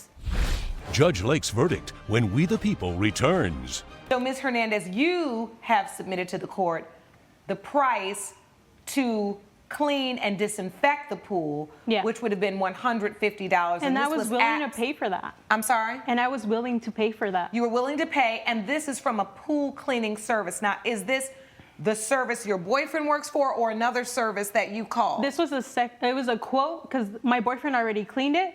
And you offered her this $150 since she wasn't satisfied with what your boyfriend did? Yes, Your Honor. All right. It's in this court's opinion that you really should have taken that money, and I am going to award you the $150 that it costs to clean and sanitize your pool. Judgment for the plaintiff for $150. Court is adjourned. Thank you, Your Honor. All rise. Judge Lake has ruled in favor of the plaintiff. The defendant owes $150. You're never really watching the kids. You're just boring. Like you're just boring and just picking on me. Like you have no life. I'm not. No. You have to be responsible. No. Be responsible for your actions. My baby just had an accident. You're the real party pooper. Diana Ruiz claims her former partner spread untrue statements about her to members of their church and the wider community. Fred Turnick admits he blames his ex for their daughter's death, but says none of his statements were false. All rise. Court is now in session. The Honorable Judge Lauren Lake presiding. You may be seated. Hello, Your Honor. Hello. Thank you, Sean. Good day, everyone. Good day. This is the case of Ruiz versus Turnick. Ms. Ruiz, you are suing Mr. Turnick for $6,400 for slanderous comments. Is that correct? Correct. And the defendant, you say that the plaintiff is irresponsible and an alcoholic. That's correct. All right. I'll start with you, Ms. Ruiz. You say Mr. Turnick made slanderous comments about you. Correct. In what respect? He basically has been telling our community and in the church community that I'm drinking and that our child died because of my drinking. And that was through a car accident that I had. So basically, I picked her up from school, and then I went to the parking lot where I was, right? And I changed her. Then we left to go to her practice and for soccer practice. When I was on the way to soccer practice, that's when a car passed the red light and hit my car. While you were en route to soccer practice? Correct. Okay. And your daughter was injured fatally? When we were at the hospital, I asked for her because I was minor scratches, but my daughter didn't make it. Oh, I'm so sorry to hear that. Thank you. So, Mr. Turnick, Ms. Ruiz is saying that you're making slanderous comments. You both have been through so much, and I'm so very sorry for your loss. And now we're here because she's saying these slanderous comments are causing her significant damages. Can you tell me a little bit about how you're feeling in this? Your Honor, first of all, nothing that I've said is untrue. I've only stated the facts and things from personal experience, being with Ms. Ruiz for several years together. She was an alcoholic. She was drinking while we were together. She was drinking while we were pregnant. There was an incident where she was drinking in my apartment, and she got so drunk that she was vomiting blood. I had to take her to the hospital because she was vomiting blood while 4 months pregnant. Oh, my goodness. So my statements are backed by fact. Nothing that I've said about her or her reputation were untrue, Your Honor. So. And so, is there a reason why? I mean, you all have been through the most unspeakable pain, and whether or not you were together in the relationship, you shared a child together, and you both lost that child. Is there a reason why you feel it necessary to even speak about Ms. Ruiz in public? Denise was my best friend. I loved her from the day she was born. My daughter she made me the happiest man in the world. And when she passed, I needed support. And I turned to my church, I turned to my community for support, for guidance, for relief. And I was just voicing my frustration and was just trying to get help from my support network. You needed to get that pain out. You Yes. needed to talk through feelings of intense pain and trauma.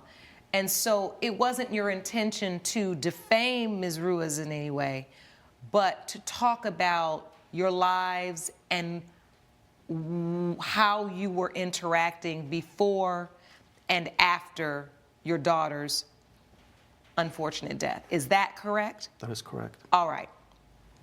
And so as you listen, Ms. Ruiz, and you hear Mr. Turnick talk about the fact that he is just trying to get his pain out, not trying to defame you, talk to the court about the damages you've suffered as a result of his statements. Your Honor, I understand where he's coming from, but for him, the church wasn't just for him, it was for me too. I had to get that support too. I had to rely on my friend Jamie because without her, I don't think I could make it. The church, he was there all the time and I could not be there because he's there and I don't want to have any problems. So I could not go to the church. However, when I did talk to a few people at the church, I would hear them talk about me, that I was basically the town drunk. Coming up. I never said that she was intoxicated while driving and getting into a car accident that killed her daughter. I just said that she was an alcoholic for many years prior to that. People are calling me child killer. We're back with the case of Diana Ruiz, who brought her late child's father, Fred Turnick, to court after he spread lies about her. Did you feel that this accident was Ms. Ruiz's fault, Mr. Turnick? To be honest, Your Honor, I did. Because from my experience with her, she was not only a responsible mother, she was also not a good driver. When Denise was going to preschool, she was constantly late picking her up. She was always in a hurry.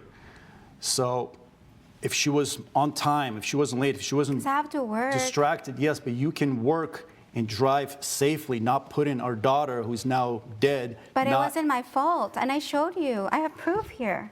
Look, all I'm saying is that... What proof did you bring, Ms. Ruiz? I have the evidence from the police report that it was not my fault. May and I see also that, have please? other proof. Sean, will you pass that to me, please? Thank you. You're welcome. So you have evidence here that states a blood alcohol test on 1-3, 0.0%. So her blood alcohol test at the time of the accident, she wasn't drinking. Did you know that? I did know that, Your Honor. But they... And then here's a collision report, police report, saying she was not at fault. But I don't So think... have you seen this as well? Yes, but the report doesn't indicate if she was speeding. I don't know what if she was distracted. I still think that there was a possibility that she could have avoided this accident. I wasn't there. All I know is that years prior of being with her, of raising our child together, It's called an accident. she was distracted. She was late. She was drinking for many years prior to us being together. Do you admit, Ms. Ruiz, that you were drinking for many years? You do have a problem with alcohol? I've been seeing the ASN for about 5 years, and I've been sober since then. So your damages are, I see here, $6,400 in moving costs. Correct. Why did you move?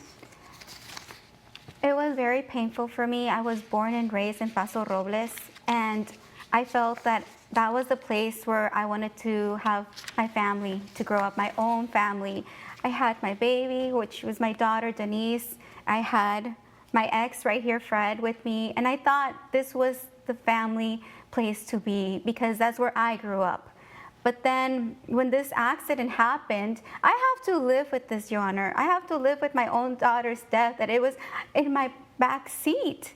It's like I literally got off work, picked her up, changed her, and then drive, and then a car came over and hit the car.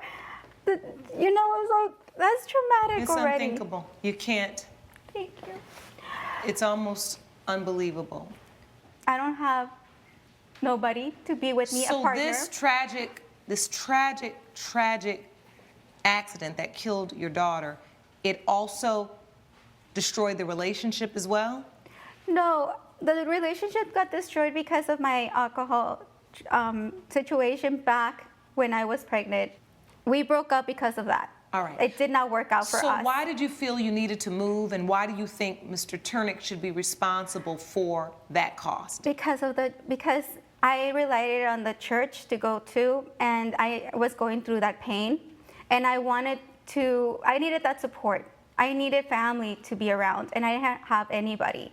My boss actually had to let me go because in his business, because of his rumors that he was passing around. So, Mr. Turnick, if you saw the police report, you knew at the time of the accident she hadn't been drinking. She also had proof that she had been going to alcohol counseling and meetings. Why did you feel the need to speak about this in the church, in the community, so much so that it compounded the pain for not just Ms. Ruiz, but for you as well? Well, Your Honor, I never said that she was intoxicated while driving and getting into a car accident that killed her daughter. I just said that she was an alcoholic for many years prior to that. People are calling me child killer. But like I mentioned earlier, I needed a support system as well. She's got ASN, I have my church, I have my community. I needed to grieve. What people did with that information, I have no control over. If they give her looks at the store, if her boss fired that, it's not because I called and said. So is it your testimony, you merely confided in, and this is not your entire church, these are members of your church or either the counseling arm of your church, that there had been issues in the relationship before, talking to them about what happened in the relationship, but are you stating in court today that you never once accused her or stated that she was drinking during the accident? That is correct. I never said that because I knew from the day that we broke up, when she was vomiting while pregnant, I knew that she signed up for ASN and that she took responsibility and she took action to solve her problem. So I knew she started going to ASN and cleaning herself up. So I did know that most likely she wasn't intoxicated while driving, although I don't know for sure. Coming up. I can attest also to the fact that he did make slanderous remarks that even I know of and heard of. What did you hear? That he accused her of being drunk and causing the... We're back with the case of Diana Ruiz, who brought her late child's father, Fred Turnick, to court after he spread lies about her. Ms. Ruiz, you brought a witness. I'd like to hear from her. Ma'am, will you please stand and approach the podium? Hi. Yes, Your Honor. You've been sworn in. Please state your name for the court. Jamie Heldon. Ms. Heldon, what relationship do you have to Ms. Ruiz? I am her counselor at Alcoholics Support Network. Okay. And are you here to testify on her behalf that she has been, in fact, attending meetings? I did see several pieces of paper and certificates from the center in the evidence folder. Yes, Your Honor. I can attest to the fact that she has been sober since the birth of her daughter. I've known Diana for 6 years now. Throughout that whole time, even after the passing of her daughter, she went through a deep depression to the point where she was even suicidal and wanted to take her life. But she allowed me and the other members of ASN to help her through that difficult time, and she remained sober. And Fred did not make it easy for her. I can attest also to the fact that he did make slanderous remarks that even I know of and heard of. What did you hear? That he accused her of being drunk and causing the death of her daughter. And members of the community were going around with that information and saying that she was a child killer. Coming up. I didn't hear him say it personally, but there were members of the community that told me that he... We're back with the case of Diana Ruiz, who brought her late child's father, Fred Turnick, to court after he spread lies about her. Did you hear that personally? Yes, I heard it personally. You heard him say it personally? I didn't hear him say it personally, but there were members of the community that told me that he... But they aren't here? No. So that's hearsay. They're not here to testify about that. They told it to me. Exactly, but you did not hear it firsthand. No, not from his mouth. All right. Thank you. I've heard sufficient testimony. This is very difficult because you all have survived the unthinkable, which is the death of a child. There are no words that I can even string together right now that could, I'm sure, describe the pain and the trauma that you felt and are still feeling. And this is why this is so difficult, because you're in court today suing for moving expenses that you felt like you needed. The other hand, Mr. Turnick, I hear you when you say, I really relied on my church and I needed to speak to people about what we've been through. To have to hear a dispute between parents who have lost a child so recently is, it's just very difficult.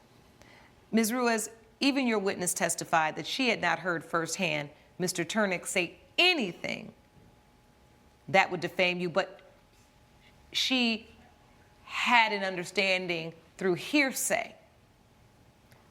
That's testimony I can't accept. Judge Lake's verdict when We the People returns. However, Mr. Turnick, through his very own testimony, leads this court to believe that you were, in fact, at church speaking in a slanderous way about Ms. Ruiz. It was interesting to hear you say you confided in your church members, but it was to the exclusion of Ms. Ruiz. And it would seem to me that this would be a conversation you would invite her in unless you held some very hard feelings and deep in your soul feel like she was responsible, despite the fact that the police report and the toxicology says she is not. This was neither of your fault. Speaking badly about the other does not bring your daughter back. But unfortunately, I do believe, Mr. Turnick, the statements that you made cause very real damages to Ms. Ruiz. It is for that reason, judgment for the plaintiff for $6,400. Thank you, Your Honor. I hope you'll find a way to work through this so your little girl can rest in peace. Thank you. Court is adjourned. Judge Lake has ruled in favor of the plaintiff. The defendant owes $6,400. I can't believe this. I mean, why did you have to take me to court? You're just rubbing salt in my wound. I know It's what your you're going fault. through. You could have gotten a job, get a loan, pay this for yourself. You're not even together. You have to understand what I'm going through. Why am I responsible for your expenses moving to Seattle? Ryan Murray claims he went to his barber to look his best for a potential ad campaign. But a botched haircut cost him the job. Chase Weathers says Mr. Murray wouldn't stop moving, so he only has himself to blame.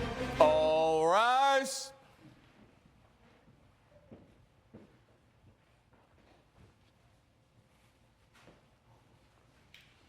Court is now in session. The Honorable Judge Lauren Lake presiding. You may be seated. This is the case of Murray versus Weathers. Mr. Murray, you are suing Mr. Weathers for $2,750.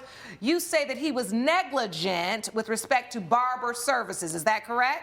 Yes, Your Honor. All right, and the defendant, Mr. Weathers, you say you did the best you could with the services under the time constraints. Is that correct? Yes, Your Honor. All right, tell us what happened, Mr. Murray. So I received a phone call from my agent at the time, and they told me that I had a opportunity to be a part of a new hair care product service, and they casted me for it. But I needed to take a picture and attach it to the contract in order to send it back, in order to be casted.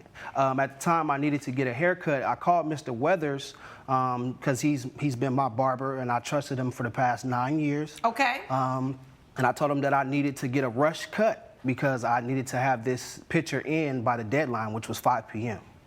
I get to his barbershop at 1:45 because I'm always on time. I wait until 2 p.m. He had someone else in a chair at the time, which is understandable because that's just how the barbershop works. You called last minute. I did. Okay. I did. And so he had someone else in the chair. After he was done with that person in the chair, another guy came and got in the chair before me. This is now 3 p.m. All right. So now I'm kind of concerned. I'm asking him, hey, what's going on? You know, Chase, you know I got a deadline. Why aren't you cutting my hair? he proceeds to explain that he has express services and that they're paying more money than I am. Oh, is that a new thing? So, okay, so you can pay your beauty and barber professional extra money and what, go in front of other people, or how does that work? You tell me, Mr. Weathers. Yes, Your Honor. So with the express cut, say, for example, you were in the seat getting your hair cut. You just got into the seat. Somebody comes along and say, hey, I have $100 for your express cut. You would have to get out the seat. That person would get into the seat and get their full cut and happen to leave. Even if I had an appointment? Yes, ma'am. And I Yes, don't Your get Honor. nothing of the express cut money? You don't get any of the express money. Any of it.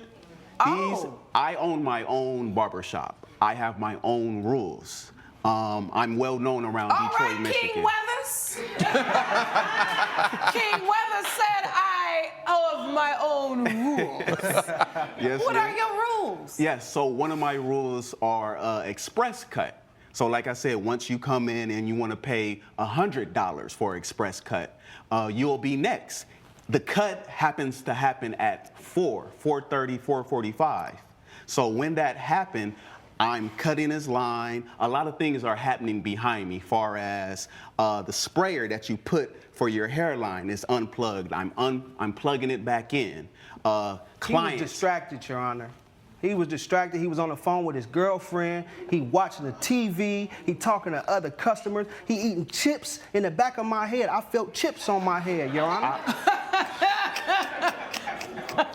You had chips on your head? I felt chips on my head. Yeah. Cool What Ranch kind of Dorito. chip? Cool Are they Ranch. salt and vinegar? That's my favorite. It was the Cool Ranch.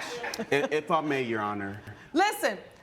So you say he was busy back there. He wasn't busy doing a good job on your hair. Not at all. But with the relationship that you had with Mr. Weathers, Mr. Murray, why don't you just say, hey, man, this is really important to me? Like, come on. I did. I kept asking. I say, hey, what's going on? He's, hey, man, this is my shop. Like you say, he has his own rules. So he's talking to everybody. He's more concerned with being the center of attention than cutting my hair. I'm not more concerned to be the center of attention. I do well at what I do. He decided to take my cuts for 9 years. This has never happened, Your Honor. Are you eating the chips and talking on the phone, Mr. Weathers?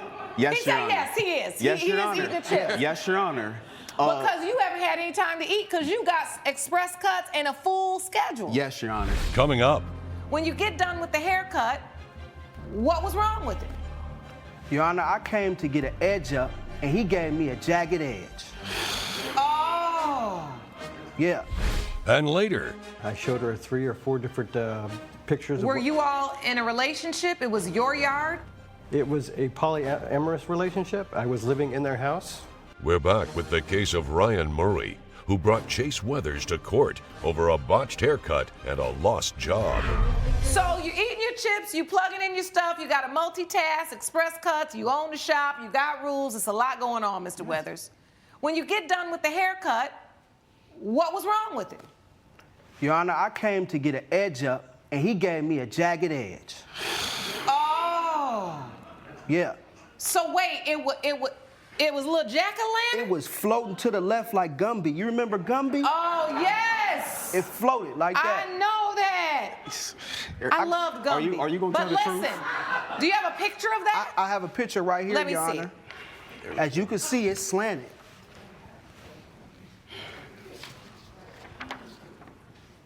It is definitely slightly slanted. I can't stand that the line isn't straight. But I do understand that in a rush, eating chips and moving around, how this could happen. So when you spin around in the chair, do you immediately notice that your hairline is crooked? Judge, I let out a scream. The whole barbershop heard it. Okay, and so, Mr. Weathers, when you saw that the hairline is noticeably crooked, and this is not something that is, this is something that happens sometimes, all right? What did you say? Before the hairline was crooked, this man, Ryan, was all on his phone. And I told him, while I'm lining him up with the blade, please get off your phone, Ryan. He said, no, I'm still talking. So I said, okay. I'm lining his hair. Yeah, baby girl, what you doing? Yeah, I got this photo shoot next. Yeah, I'm still lining his hair. Your Honor, that's not true. Can you please be still? So while I was getting his hair, I'm cutting it, and it looks fine to me. But I kept telling him to stop moving. So, I need to know, Mr. Murray. Yes. Were you or were you not on the phone while you were getting the front of your hair edged? Were you or were you not on the phone? Your Honor, I was using my phone looking down. I did look down because my agent had contacted me and he was trying to get an update on when I was going to be sending this picture out. Exactly. And so move on. So once it was crooked, did he try to fix it? No, he didn't try to fix it. At the time, he told me that he had other customers waiting. Oh, not another express cut. Another express cut, Your Honor. Did you let an express cut in, Mr. Weathers? I didn't let an express cut get in. He stormed out after his loud ruckus. As soon as I turned him around, showed him the mirror, I'm not paying for anything. Would you pay, Your Honor? Even Ray Charles could see that hairline is messed up. What? $2,000, Your Honor? $2,000? No. Listen. I'm gonna be straight with you. You asked me a question. Usually, as the judge, I ask the questions, you give the answers. But you did ask me a question, and I will tell you, yes, I did pay. The times that my son's hairline was crooked, I did not pay for the whole haircut and lineup. I just simply gave the barber an opportunity to cure, meaning an opportunity to straighten it up. Now, after they did that, I may not have gone back to that same barber again, right? But I did give them the opportunity. Why didn't you give him the opportunity to straighten you up? I mean, I can see from the way your hairline is that you had an opportunity. I mean, it might have been just a hair high. The bottom line is you got frustrated and you didn't send in the picture because you weren't feeling your best. You weren't looking your best. No, I sent the picture in. Your Honor. And they said that they would give me a call and said, don't call me, I'll call you. That's what they said. Because of your hairline? Because of my hairline. That was that they sent back. Don't call us, we'll call you. Right. Okay. So I missed out on Okay, Mr. Murray, you feel like you missed out on the job because of the crooked hairline. Yes, Your Honor. All right. This is what I feel. And you know, unfortunately, we've had fun laughing about something that at the time was not funny at all. But now, like I said, when things are, you move beyond things, you can kind of laugh and give light. So we can't take ourselves too seriously. The bottom line is, sir, I do not think, from what I saw, that even though your hairline was crooked, you were able to shoot a picture that would have been good enough, right? So that they could see who you are and what you could do. The picture you shot on your phone was not what they were going to use in the campaign. You had time for your hairline to grow in and get the job if you were going to get the job. What I saw and what you said to me was, they said to you, no, we'll call you. They weren't interested in using you. Correct. All right. And I know you didn't get the job, but at least you're able to mend a relationship. And you should have let him try to fix that so you felt your best when you sent in the picture. That's a lesson learned for both of you. Judgment for the defendant. Court is adjourned. Judge Lake has ruled in favor of the defendant. The plaintiff's case is dismissed. I know better than to come back to you as my partner. Listen, don't get comfortable. You got too many emotions and that will happen. You emotional. No, I'm not emotional. You were my brother.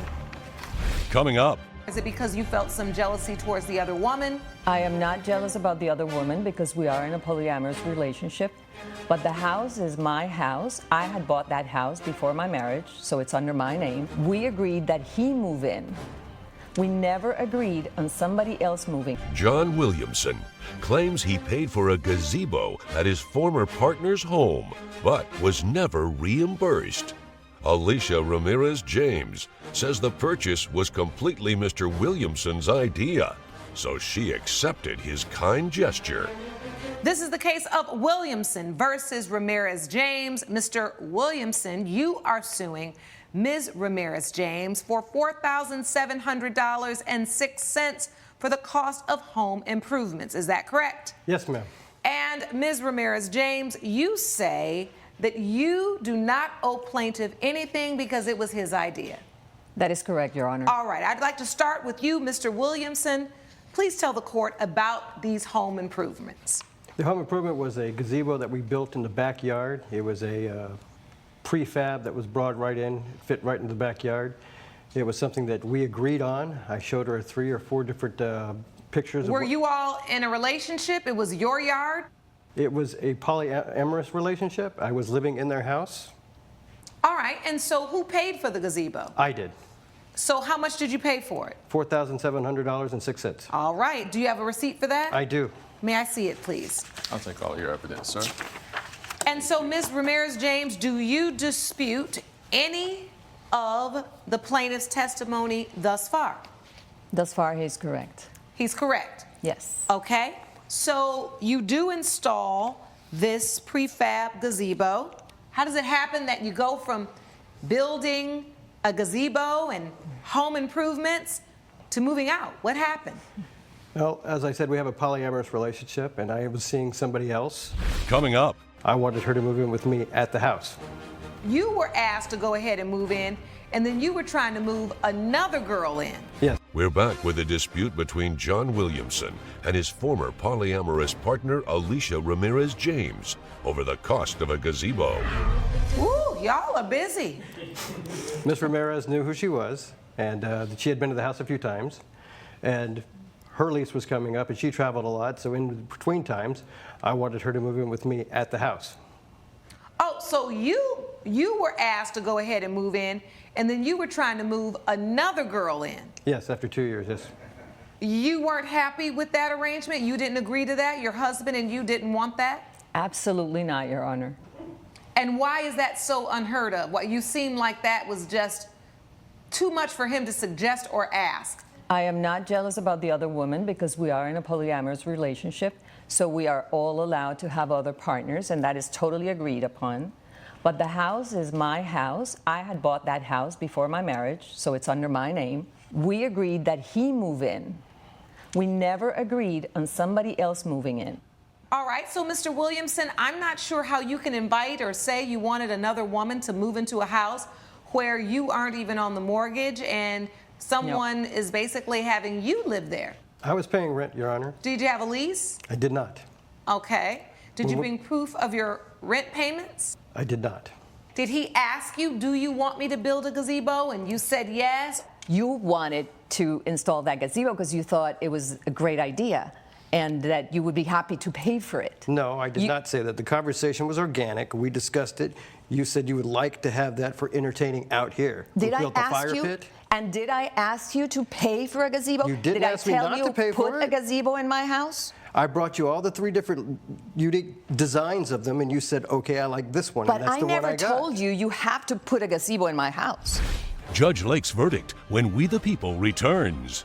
I cannot find a circumstance where this court would demand that Ms. Ramirez-James and her husband be responsible for the financial part of that gazebo. And listen, the reason why I'm struggling to be very honest with you is because it does really feel like they came up. Like they really got a benefit. But at the end of the day, you were paying $1,000 a month. Yep. You had no lease. At the drop of a dime, you could just decide you're moving out. That is no expectation. I mean, to be very honest with you, you didn't give any notice. You were able to just move out. You had benefits as well by not being the person on the mortgage, right? Yes. So both of you all had benefits in this, and you haven't presented any evidence to this court that would suggest that it was ever an agreement of all of you that you all were going to pay jointly for this gazebo. And so for this reason, judgment for the defendant. Court is adjourned. Judge Lake has ruled in favor of the defendant. The plaintiff's case is dismissed. It is what it is because it's fair. It's not fair. Of course you know it's fair. No, it's not. You gave it as a gift. I did. A ring's a gift. How can a you necklace come here is a and gift. say it wasn't a $4,700 gazebo is not a gift. You couldn't give her any proof. Catherine Greenfield claims the custom wedding dress she received looked nothing like the sketch she agreed to. Lily Richards says she already gave Miss Greenfield more money back than she deserves. All rise. Court is now in session. The Honorable Judge Lauren Lake presiding. Please be seated. Good morning, Your Honor. Good morning, Sean. The litigants have been sworn in. Thank you so much. Good day, everyone. Good day. This is the case of Greenfield versus Richards. Ms. Greenfield, you are suing Ms. Richards today for $2,500. You say she designed your wedding dress incorrectly. Is that correct? Yes, Your Honor. Okay, tell the court what happened. Today I am suing Lily Richards for $2,500 because she promised me a beautiful customized wedding dress, but when I went to pick up the final product, it looked nothing like the sketch that we agreed to, and she refused to give me a refund. Okay, take me back. How did you find Ms. Richards' business? My cousin referred her to me. My cousin was very happy with her wedding dress. She had a very gorgeous, elaborate gown. So I trusted my cousin, obviously. So you had seen her work? Yes. She referred you to Ms. Richards? Yes. At your first meeting, did you bring a sketch or did you bring a picture, an example of the kind of dress you wanted? I brought 3 inspiration photos. Do you have those today? I do not have the inspiration photos, but I do have the original sketch that she agreed to do versus the dress she gave me. Okay, let me just have those for now and then keep walking me through the process. You show her this originals, you show her the inspirations. Yes. She says, yes, I can do that. Hold on, Ms. Richards.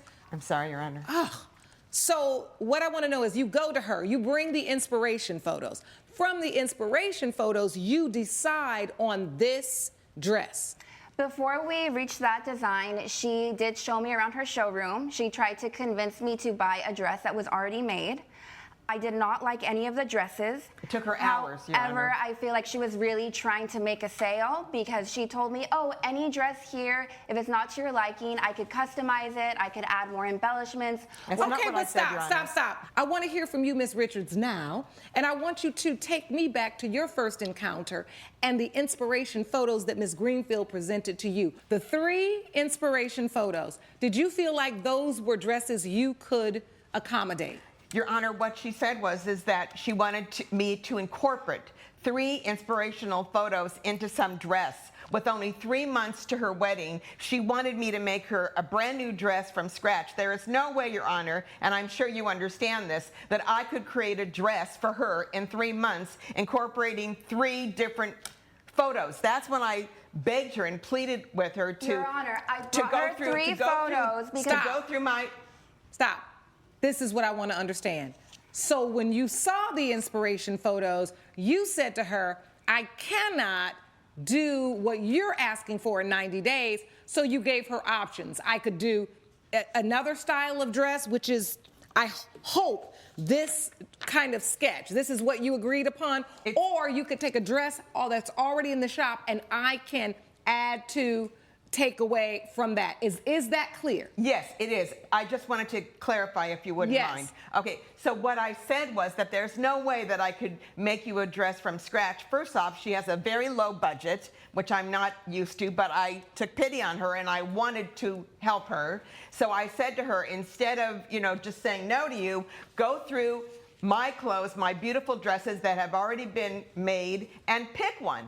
And I will do my very best to make your dream day a dream day. I understand. Can you both agree that then you came up with a sketch of a dress, which is this, that you both agreed you would try to make? Is that true? And if it's true, where's the contract that represents that? Your Honor, I did the best I could on that sketch. That you both agreed on? Yes, Your Honor. So this is the sketch that is listed and talked about in this order confirmation? Yes. Did you agree on this dress? That dress, Your Honor. Thank you. So there's 2 dresses. There's one on the left, and then there's one on the right. Am I correct? The one on the left is the one. When I say that dress, I meant that is the sketch you agreed on. The left one, yes, Your Honor. All right. And then you're saying, Ms. Greenfield, that the one on the right is the dress you received. She lies, Your Honor. She's a liar. Your Honor, we agreed to the dress on the right. I wanted it to be very elaborate, very glamorous, and she gave me the dress on the left. I did the best I could, Your Honor. I did the very best. But you all just said the opposite.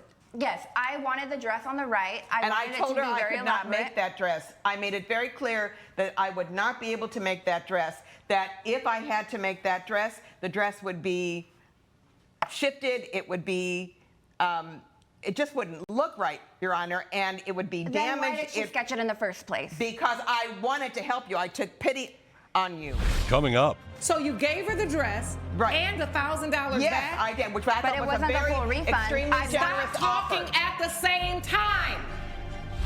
And later. It's this yellow envelope, and it has a wad of money in there. You know, just shocked as, you know, anybody would be shocked to find money in a couch that you just randomly got. That you just paid $300 Exactly. for? And you found $10,000? Yes. We're back with a dispute between Catherine Greenfield and designer Lily Richards over a custom wedding dress. Sound like y'all being petty. That's what it really sounds like. Miss Greenfield, I would like you to tell the court in this moment, and I want to be clear once again because I said earlier, the dress on the left is the one that you wanted, and the dress on the right is what you got, and somebody said yes.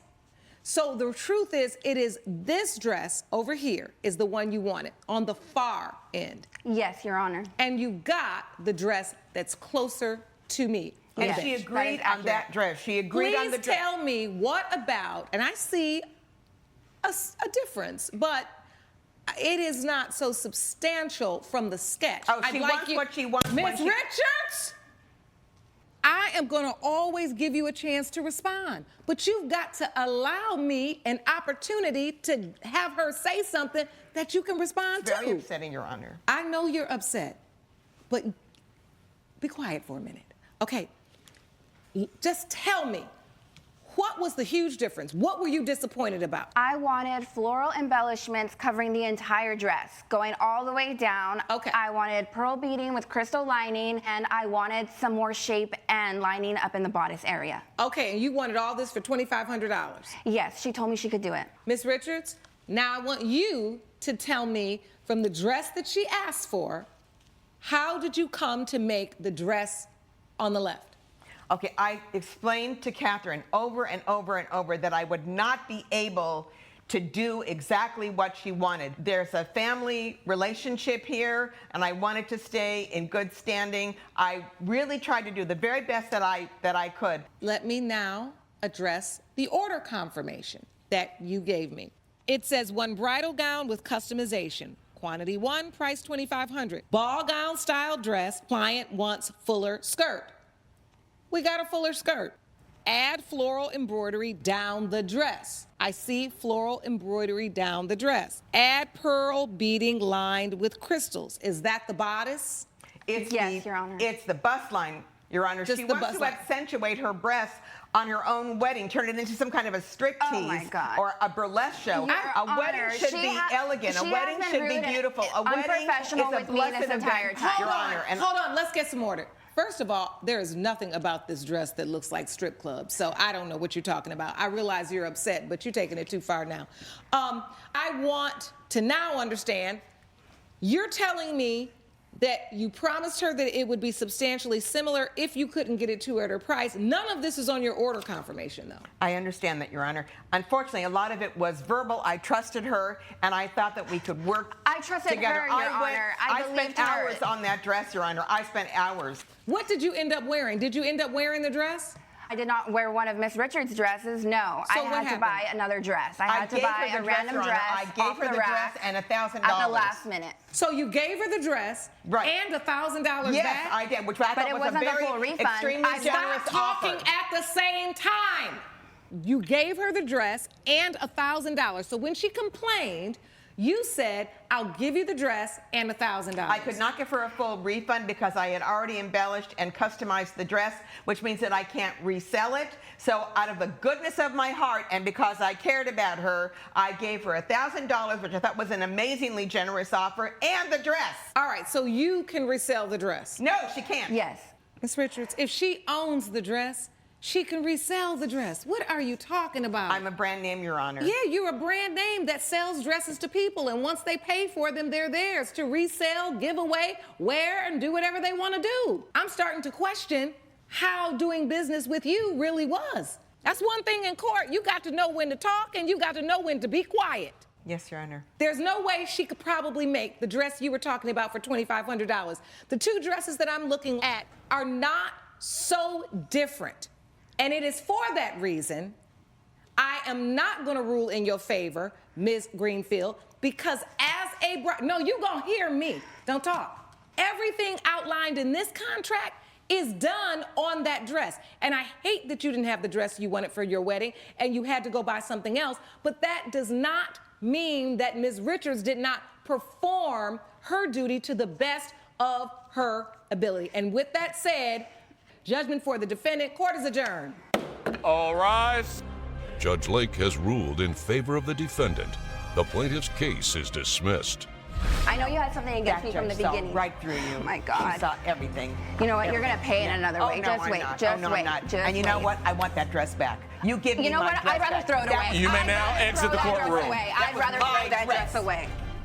Coming up. And she said this guy that I went to high school with posted on social media that he got a vintage couch and found $10,000 in it. And I was like, really? And I looked at it and I was like, he looks like the guy who bought my mama's couch. Susan Howard claims she sold her late mother's couch at a yard sale, not knowing there was $10,000 inside, which clearly belongs to her. Michael Smith says he bought the couch fair and square, so anything he found is his. Ms. Howard, you are suing Mr. Smith for $10,000. You say he refused to return, and it was found in your mom's couch. Yes, all right, and Mr. Smith, you say the plaintiff should have checked the couch before she sold it. Common sense, Your Honor. All right, Ms. Howard, I want to start with you. Yes, I did a yard sale, and one of the things I sold was my mother's couch. How much were you selling the couch for? Yes, I was selling the couch for $400. All right. But the defendant bargained me down to $300. Okay, and I didn't want that's to be not stuck with unheard it. of in a garage sale, in a yard sale, right? I mean, that's what makes this all bizarre. It's a yard sale. Whatever's on the yard is for sale. How in the world do you find money in it? I had some cleaners come in that night and actually, deep clean that couch. They alerted me that they found an envelope underneath. It's this yellow envelope, and it has a wad of money in there. Just shocked as, anybody would be shocked to find money in a couch that you just randomly got. That you just paid $300 Exactly. for? And you found $10,000? Yes. Yes.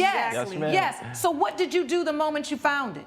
You should have given it back to me. I started shopping online. So hold on, Mr. Smith. I do want to understand this, and I appreciate your honesty because if that's what you did, that's what you did. You thought you would come up on $10,000, but the question becomes, how did this get posted on social media? If you tell your friends this, no one's going to believe you. So I posted, and I'm like, yo, I just got a really good deal on this couch that I picked up at this yard sale. I found $10,000, and all my friends are laughing and hearting the Does anybody emojis. have a copy of that post? Yes, Yeah. Your Let Honor. me see it, please. Here it is, And right again, here. she only has a copy because she has a team of investigators that searched who I am and what I bought from the yard sale. Came up on this couch at a yard sale. I found $10,000 in it. I literally got my money's worth with the dollar signs and then #bless. So you was in it. Coming up. The reason why you could sell it is because it was really your couch. Okay, Your Honor. Look, And no, it's don't interrupt me. Do not interrupt me. We're back with the case of Susan Howard, who is arguing with Michael Smith over hidden money in her late mother's couch. I want to hear how you found out about the post. Yes. So my cousin called me up and she's like, girl, did you see this post? And she said this guy that I went to high school with posted on social media that he got a vintage couch and found $10,000 in it. And I looked at it and I was like, this guy looks familiar. I was Really? like, he looks like the guy who bought my mama's couch. So I proceeded to investigate. As you should have. Right. And I ended up looking it up and come to find out it was him. And so what happened? Did you reach out to him? Yes, I messaged him and asked him to please return the money, the $10,000. I had no idea that money was inside of my mama's couch. So you're saying in these text messages you didn't know the money was there? I did not. I mean, why would I sell my mama's couch knowing that there's $10,000 in it? And then you respond, Mr. Smith, I'm sorry, you should have just checked the couch cushions before you sold it. And the money is a blessing to me. And clearly the universe wanted me to have it. So he thought the disrespectful. money was just a blessing. Yeah. That was my mama's. That belongs to me now. Okay, and you've had the couch for how many years? That doesn't matter. She brought it brand new. My so point it's is this. mine. What really Is that- does matter is when your mom passed away. Yes, ma'am. Were you her only child? Yes, Your Honor, I am. All right, and she did not have a husband. No, Your Honor. All right. If she left everything to you, you're the owner. And even though you still refer to it as your mother's couch, the reason why you could sell it is because it was really your couch. Okay, Your Honor. Look, And no, don't interrupt me. Do not interrupt me. Judge Lake's verdict when We the People returns. You posted it, you celebrated, you confessed, and at the end of the day, you alerted Miss Howard. Finders keepers is a thing. Finders keepers only works when the owner never comes back to seek out the property that was theirs. And Miss Howard came back Days later. and asked Doesn't you. matter. Days later. Listen, Doesn't matter. Days later. And listen, the couch is yours, but the money is hers. And it's interesting to me because it is not unheard of for money to be hidden somewhere in a house. Therefore, judgment for the plaintiff for $10,000. Court is adjourned. Thank you. Thank you. All rise. Thank you. Judge Lake has ruled in favor of the plaintiff. The defendant owes $10,000. So, how do you feel about the judge's verdict? Oh, I'm happy. I'm going to be waiting for my money, though, when we get out there. $10,000. You better return a whole bunch of stuff that you purchased, because it's mine. Delusion is one hell of a drug. Daphne Mason claims she was mortified to learn she was given a fake engagement ring. Jordan Wall says his ex-fiancée was never clear on what she wanted, so he gave her an ethical diamond ring. All rise. Court is now in session. The Honorable Judge Lauren Lake presiding. Please be seated. Good morning, Your Honor. Good morning. Thank you, Sean. Good day, everyone. Good day. This is the case of Mason versus Walls. Ms. Mason, you are suing Mr. Walls for $2,375. He's your ex-fiancé, and you say you sue him for the cost of a fake ring. And Mr. Walls, you say it was an ethical ring. That's correct, Your Honor. So it was not meant to be a real gem. Correct. All right, so take me to how you all met and got engaged. Okay, so I and Jordan met 3 years ago in Aspire, High Life, where I worked, and we were both going to the same university in Austin for business. And we fell in love right away. Like, we were both into nutrition and environment. Like, I have always been very environmental friendly, and he and his family have not been. But yeah, we fell in love, and after like 2 years, we moved in together. It was all like we had a really good relationship.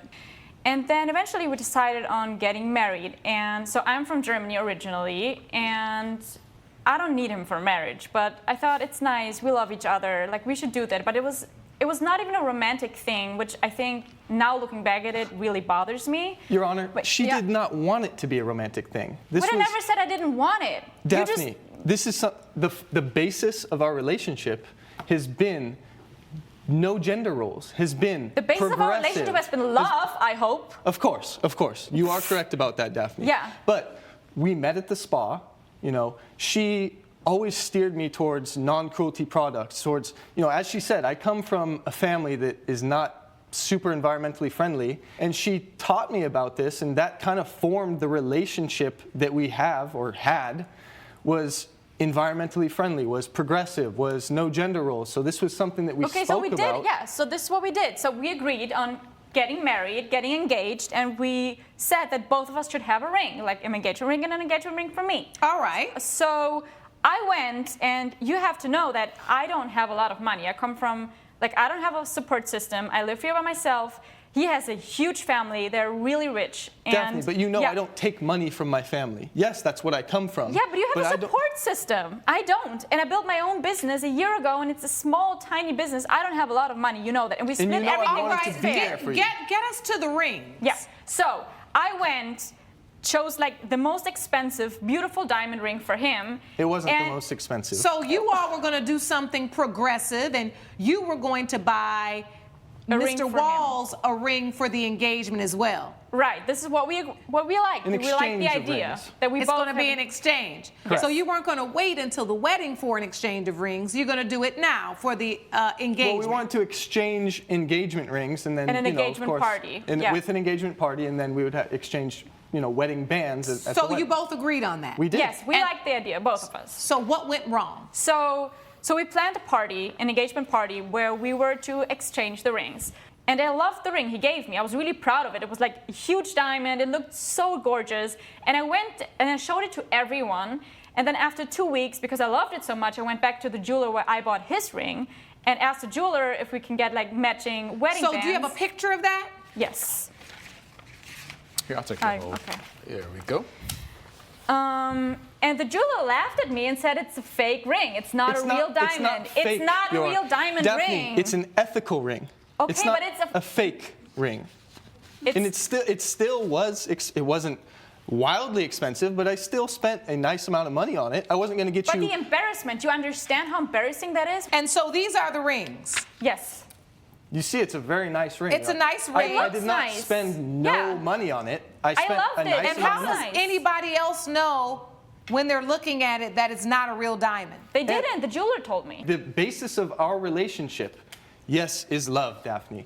But having such a care for the environment and worrying about the environment, a moissanite But now you ring, make I me can look like make an sure idiot. it's not a conflict diamond. I can make sure it's not a blood diamond. Okay, I can- if you choose an ethical ring, okay, but tell me. Don't let me walk around like a fool showing everyone my diamond ring when it's in fact didn't not. think Why it- didn't you I just thought- tell me? Coming up, She really does I understand there is tension between you two. There's no doubt about that. She but she thinks does not that I'm hate marrying you. him for the money. And Okay. I'm constantly proving that I don't think it helps that you're upset about the ethical ring. and later, And she stayed for 3 nights. And on the 3rd night, they left food out. And that is when a bear had came and destroyed the property. we're back with the case of Daphne Mason, who brought her ex-fiancé Jordan Walls to court over a fake diamond ring. Where is the ring that you bought Mr. Walls? Where is this ring? Where's the ring you bought Mr. Walls? I'm wearing it right now, Your Honor. Oh, yours goes I on the am. pinky. It is a pinky Okay, that's ring. how it goes until you move it to your ring finger. Well, it's, again, not something we talked about as far as which finger it goes on. I typically wear a pinky ring. I didn't expect And my then at the marriage- my man engagement ring to be on my pinky, but that's what she chose. Okay. So I didn't ask her if she wanted a diamond or The a man moissanite. engagement ring. The man engagement ring, yes. All right, let me see it. Sean, can you please? Thank you. Thank you. All right. So it's nice. It has diamonds going. Wow, all the way around. Very nice. It's not even about the money. It's really just me feeling not valued as a woman by his side, especially by his family. Okay, Ms. Mason, I get it. I really do. However, I'm getting to something you said earlier, Mr. Walls. If the basis of your relationship was to be environmentally friendly, to think about a minimalist way of life, it probably seems logical that Mr. Walls maybe thought, again, like he said, we're not going to be dealing with a blood diamond. We're not going to be So his thought process seems logical, but I understand to a woman who's excited to become a bride and a fiance, this was disappointing. How do you reconcile that with the way that you two structured your relationship? Would you have been mad if you also got an ethical ring? No, not at all. Your Honor, one of the business ventures that we've talked about, one of them is an ethical jewelry line. So I figured this, moissanite ring is something that Daphne would appreciate, not only because it's not a conflict diamond, it's not polluting the environment or displacing people. I do understand all of this. I do understand. I just once in your life want to be the #1 woman, not your mom. I don't like. You are the #1 woman. I cannot compete with any of your family members. Why do you feel in competition with his family members, Miss Mason? Because he's such a mommy's boy and she hates me. Like She doesn't hate you, she Daphne. hates me. She does not hate you. She really does. I understand there is tension between you two. There's no doubt about that. She but she thinks does not that I'm hate marrying you. him for the money. And I'm constantly proving I that. don't think it helps that you're upset about the ethical ring. Well, are you all still engaged right now, or are you married? No, I broke up. You broke up with him over this. Okay. So, I was just devastated. I just wanted honesty. I don't know. I just wanted to feel like. if you want honesty, though, Ms. Mason, you have to give it, right?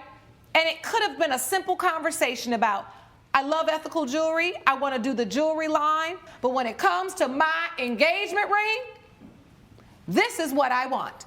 It was really important to me. You can't be passive aggressive about things like that and then get upset. You might have ruined a really great relationship over just a ring. I'm going to give you your ring back, Mr. Walls. Thank you. Here you are. Mr. Walls, do you have anything else you'd like to add before I adjourn court? Your Honor, it's a shame to be here. I didn't want to be here. Obviously, Daphne is someone that I really care about. I understand the tension from her side, the tension with my mom thinking she's after family money, thinking that she's after a green card. I understand her side. I just really wanted a diamond ring. If you would have communicated that with me, I know. I think we could have moved on. And I know. I didn't want to do this here, but it's been very difficult getting in contact with you. And Daphne, if you want a real diamond ring, I'm happy to do it the right way. Can we do it again? You marry me with a real diamond ring. I've been so stupid. You still want to marry me? I do. I love you. Really? I love you, Daphne. I love you too. I want.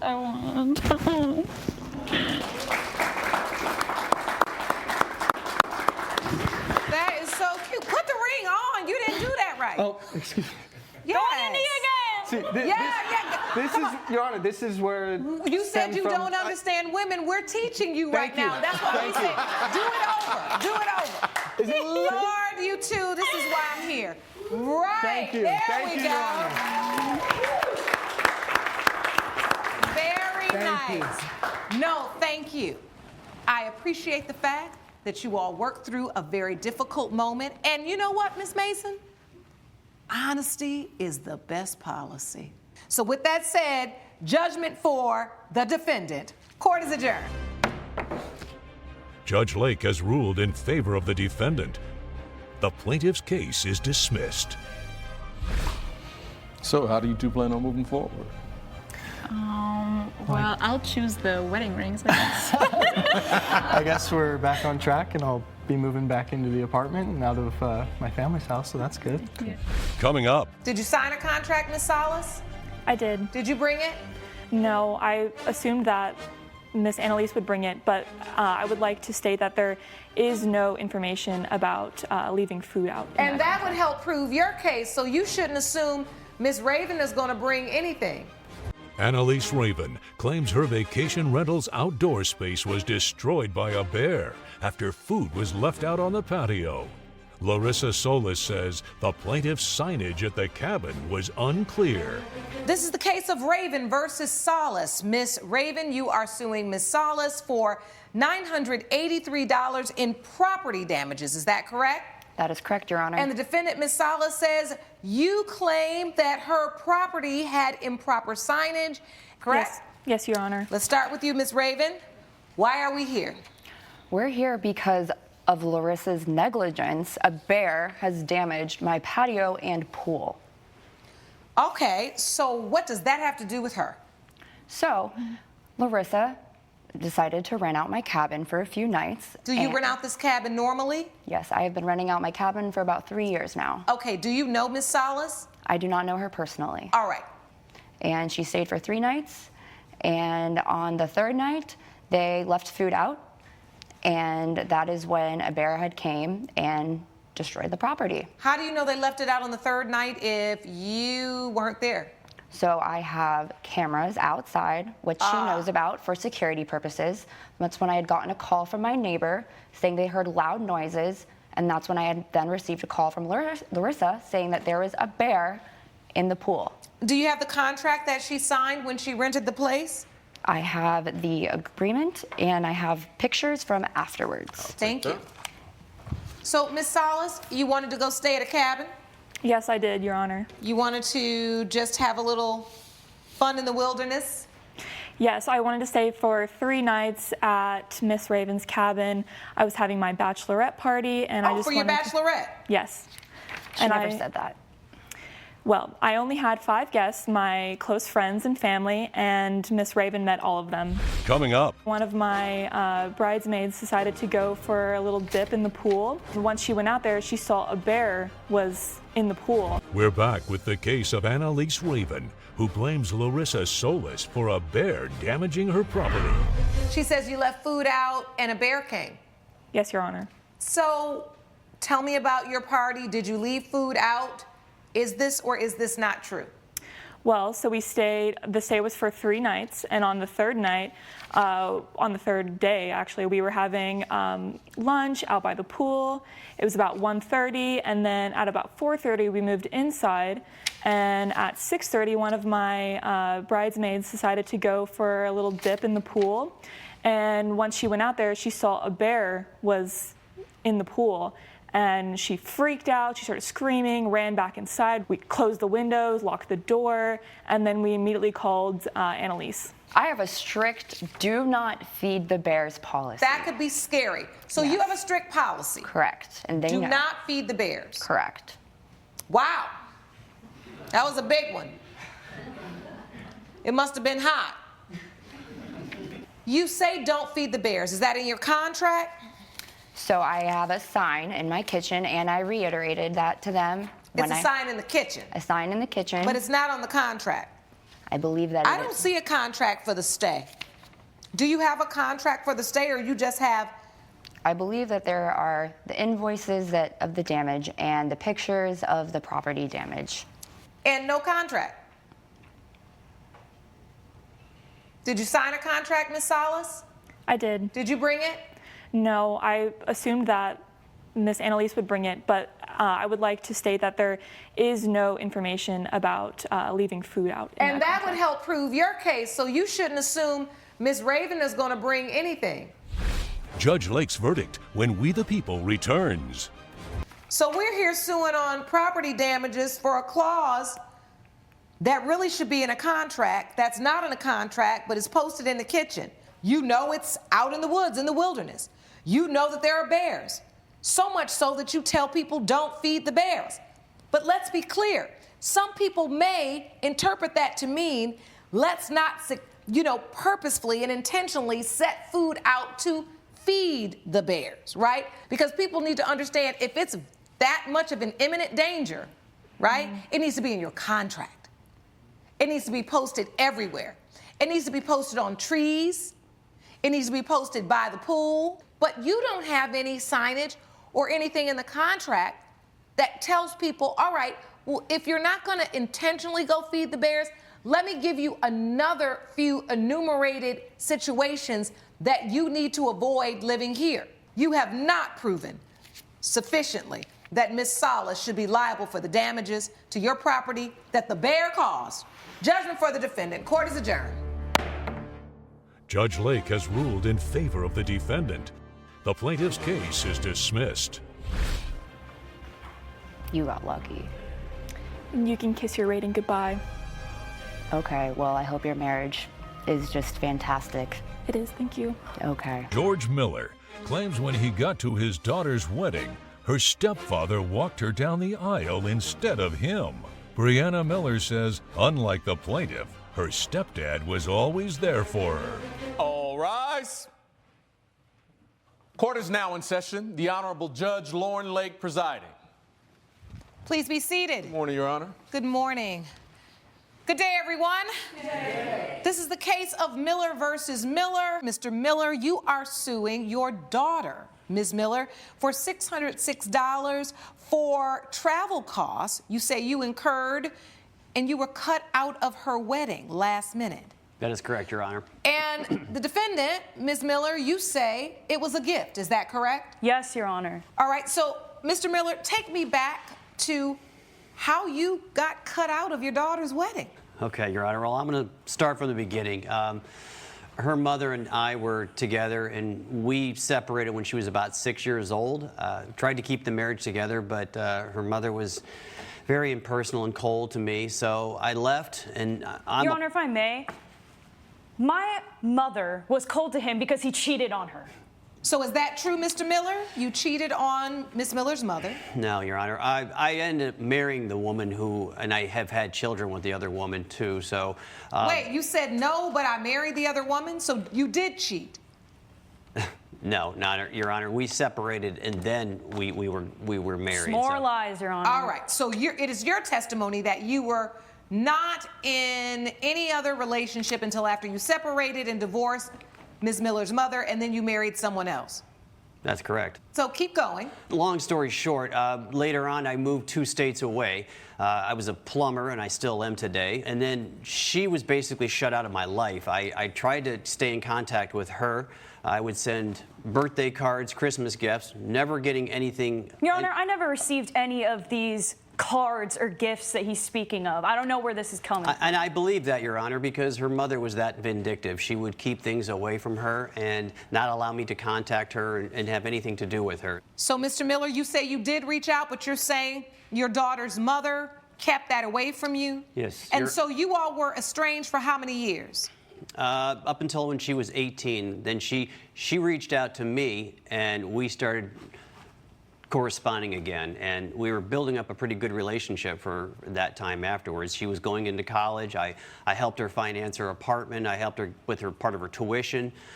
So up until that point, I'd say we were doing pretty good. Well, how did you find each other after all of those years? I sought him out, Your Honor, because finally becoming an adult, turning 18, I finally had the chance to be able to have my own say and redefine my own relationship. I tackled forgiveness, and I sought after something that maybe I could just recreate with him, some form of a relationship. It might not have been parent-daughter, but I was seeking something, Your Honor. I get that.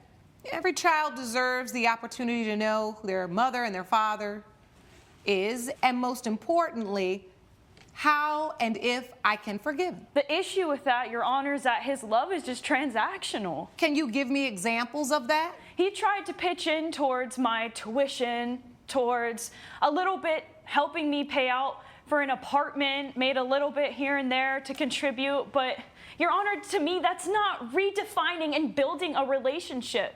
And despite all of that, I still gave him a chance to be a part of my wedding. And so you said it's transactional. So what you're saying is he'll pay for certain things, but you're not getting the time, the emotional connection. Correct, Your Honor. There's 12 years of turmoil, of abandonment, I didn't even get to understand who this guy was. He was just a stranger with a name to me. And for once, like years ago, I called him Dad, but then I got to a point where he was just a stranger in my life. And so, Mr. Miller, did you think you were building a relationship? I absolutely do think I was building a relationship. She had extended to me when she was getting married that she wanted me to be in the wedding to give her away, and I was like, okay. I want to go back. How did you build the relationship besides just paying for certain things to help her? And let me be clear. Raising a child and supporting a child of yours, there is a financial component to it. No doubt. That's not easy, Your Honor. I mean, to be 2 states away and try to build a connection or an emotional connection, I don't know how to basically tape that up in 12 years. I mean, I think that's been something we... You just show up. All you have to do is show up. For one time, for the biggest day in my life, you just had to show up. That's all it took. And I did show up. I was there. Yeah, until you made an entire fit. And then I had to, before I'm about to walk down the aisle, Your Honor, before doing that, I had to retouch up my makeup, get all the tears out on my day. Coming up. So who told you they didn't want you there? Who gave you that look? You gave me that look. Yeah, after you yelled at me and made this day about you. You ostracized yourself by not showing up. And when you do, you ruin it. We're back with a dispute between George Miller and his daughter, Brianna Miller, after he was cut out of her wedding. So, Ms. Miller, I can see how emotional you are, and I understand why. Mr. Honor, Miller, I do want you to respond to that, but I want you to respond specifically to this feeling that you say, which is in your petition, that you got cut out of it. What happened? She came to me and said, look, you know, I need money to get to a reception hall. And I said, okay, well, how much do you need? She goes, I need $5,000 for the deposit. And I said, okay, that's a lot of money for me. I'm a plumber. I struggle to take care of my family, but I'll see what I can do. I did give her the money. Later on, you know, she needed more money for other things, so I stepped up occasionally and gave her more money for the wedding. When the wedding actually happened, it was on a Friday. I had to take off work, had to, by my own expense, fly down to there. It's a weird connection when you're going from Baltimore to North Carolina. I paid for the hotel. I get there the day before, which was supposed to be the rehearsal. I tried to reach out to her many times before then, never got any contact back. Was never allowed to show up to the rehearsal, so I never really knew what the heck was going on. And My bad, because I was putting on a wedding. Yeah. Because I was a bride and I was putting together a wedding. So wait a minute. Did you assume you were walking down the aisle, or did she ask you to walk her down? She said, I want you to be a part of my wedding and walk me down the aisle. And I said, okay, I will do that. I said I wanted you to give me away to my now husband. I wanted your blessing, even though it meant zip to none. I still went past that forgiveness, went out of my way to give you another chance to have some significance in my life. And so wait a minute, Ms. Miller. So was it that you asked him to give you away, so you asked him to walk you down the aisle and give you away? I asked him to give me away to my husband. So what did that mean to you? To me, that meant his blessing. Okay. So now we see where a huge, huge miscommunication happened, because the phrase give you away, that's the part of the ceremony that comes right after the walk up the aisle. If you asked him to give you away, it is reasonable for him to think that means you meant walk you up the aisle. And it's also reasonable for him to show up to the rehearsal dinner and clarify that. And why didn't you come to the rehearsal dinner, Mr. Miller? You said you didn't know about it. How did you not? How did you fly in and you didn't get any information? You didn't have anybody to call? I didn't. I didn't have any information. I kept reaching out to people. I got nothing back. So I showed up early the next day when I did finally get some information as far as where it was going to be held at. Then that's when I basically got the shuffle off to the side.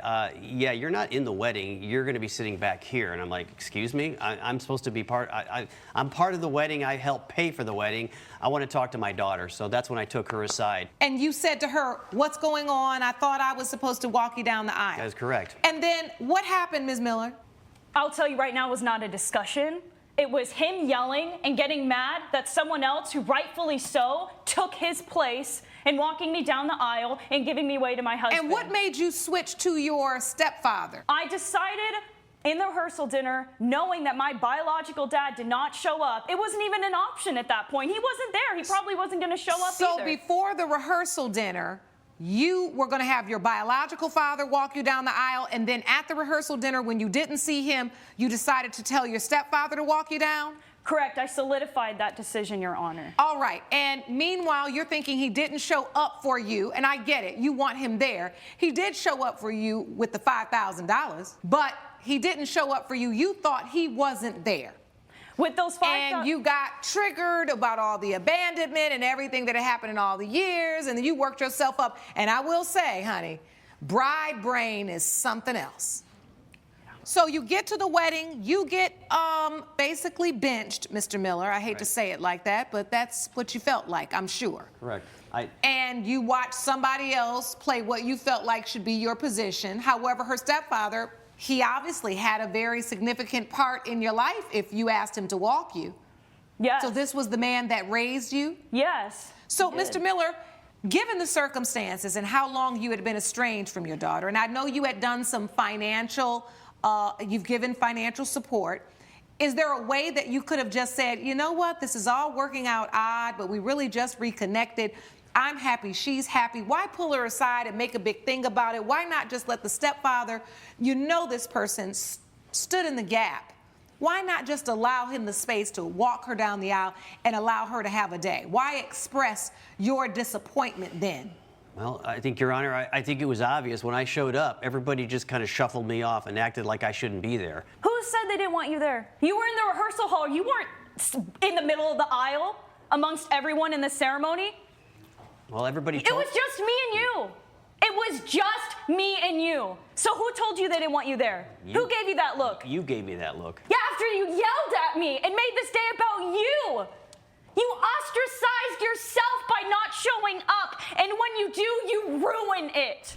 Coming up. Explain the last 12 years. Parenthood? Kind of more than an agreement, isn't it? And you not being there, breaking a promise? Little hypocritical, huh? How do you explain that? Am I suing you for 12 years? No, I'm not. You're suing me for an airplane ticket? We're back with a dispute between George Miller and his daughter Brianna Miller after he was cut out of her wedding.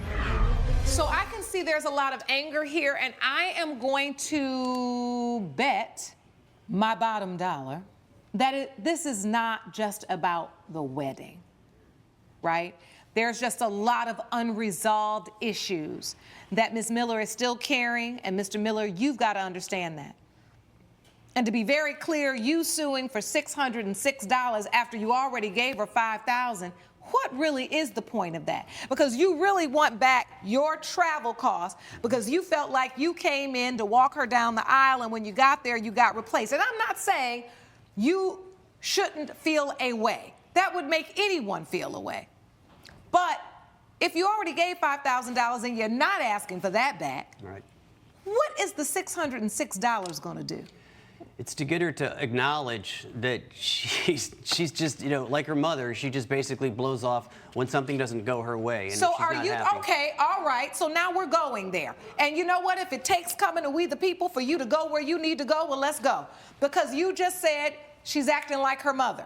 Now you are holding on from things in the past that you have not processed. You're projecting anger that you have with her mother on to her, and that's not fair either. But when you agree to do something and not follow through on it and accept money and keep asking for more money, and then you just So how do you have to explain the last 12 years?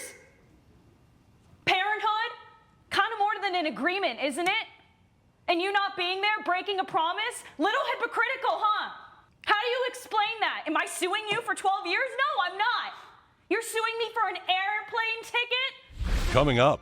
Why are you hung up on that you didn't get to play a certain position? I feel like I'm being treated like an ATM machine, just call daddy when you need. We're back with a dispute between George Miller and his daughter Brianna Miller after he was cut out of her wedding. You hear her, don't you? I do. And so if you've spent all of this money, a $606 plane ticket, why are you hung up on that you didn't get to play a certain position when it's a position you didn't play for the majority of her life anyway? I feel like I'm being treated like an ATM machine, just call daddy when you need me. I forgave you. Is there a price to that forgiveness? Because I'm going to be clear. What I have learned, being a woman of a certain age and having been through many relationships,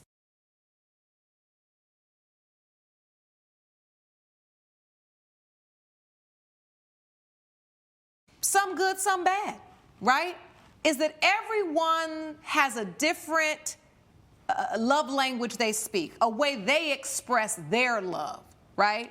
It sounds like what Mr. Miller was doing by giving the money when you asked was trying to express to you, I love you, I want to be in your life. As a grown woman, he doesn't have to finance your wedding. It's customary that a bride's father and family finances the wedding, but these old customs, they're slowly dying out.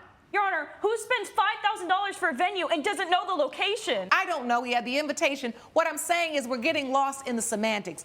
Do you or do you not want to get past this with your father? You are hurt. I get it. But what I do hear is that a man who works as a plumber, who I'm sure doesn't necessarily have $5,000 and $10,000 to just throw around, found a way to get there, to get to you. In his mind, he did. But where do you want to go in the future? I just don't want to fight so hard for my worth in his life anymore. There it is. Judge Lake's verdict when We the People returns. Do you hear that, Mr. Miller? I do. So before I adjourn court, I want to ask you again, do you still want the money back for the flight? Or can you be comfortable and know that as a father, I may not have played the position that I wanted to play, but I showed up to the event, to the game, to her life? I don't want the money, Your Honor. I think that's a great decision. Would you like to give your daughter a hug? I do. if Would she's that willing. be okay, Miss Miller? Yes. I'm sorry I wasn't there. Thank you.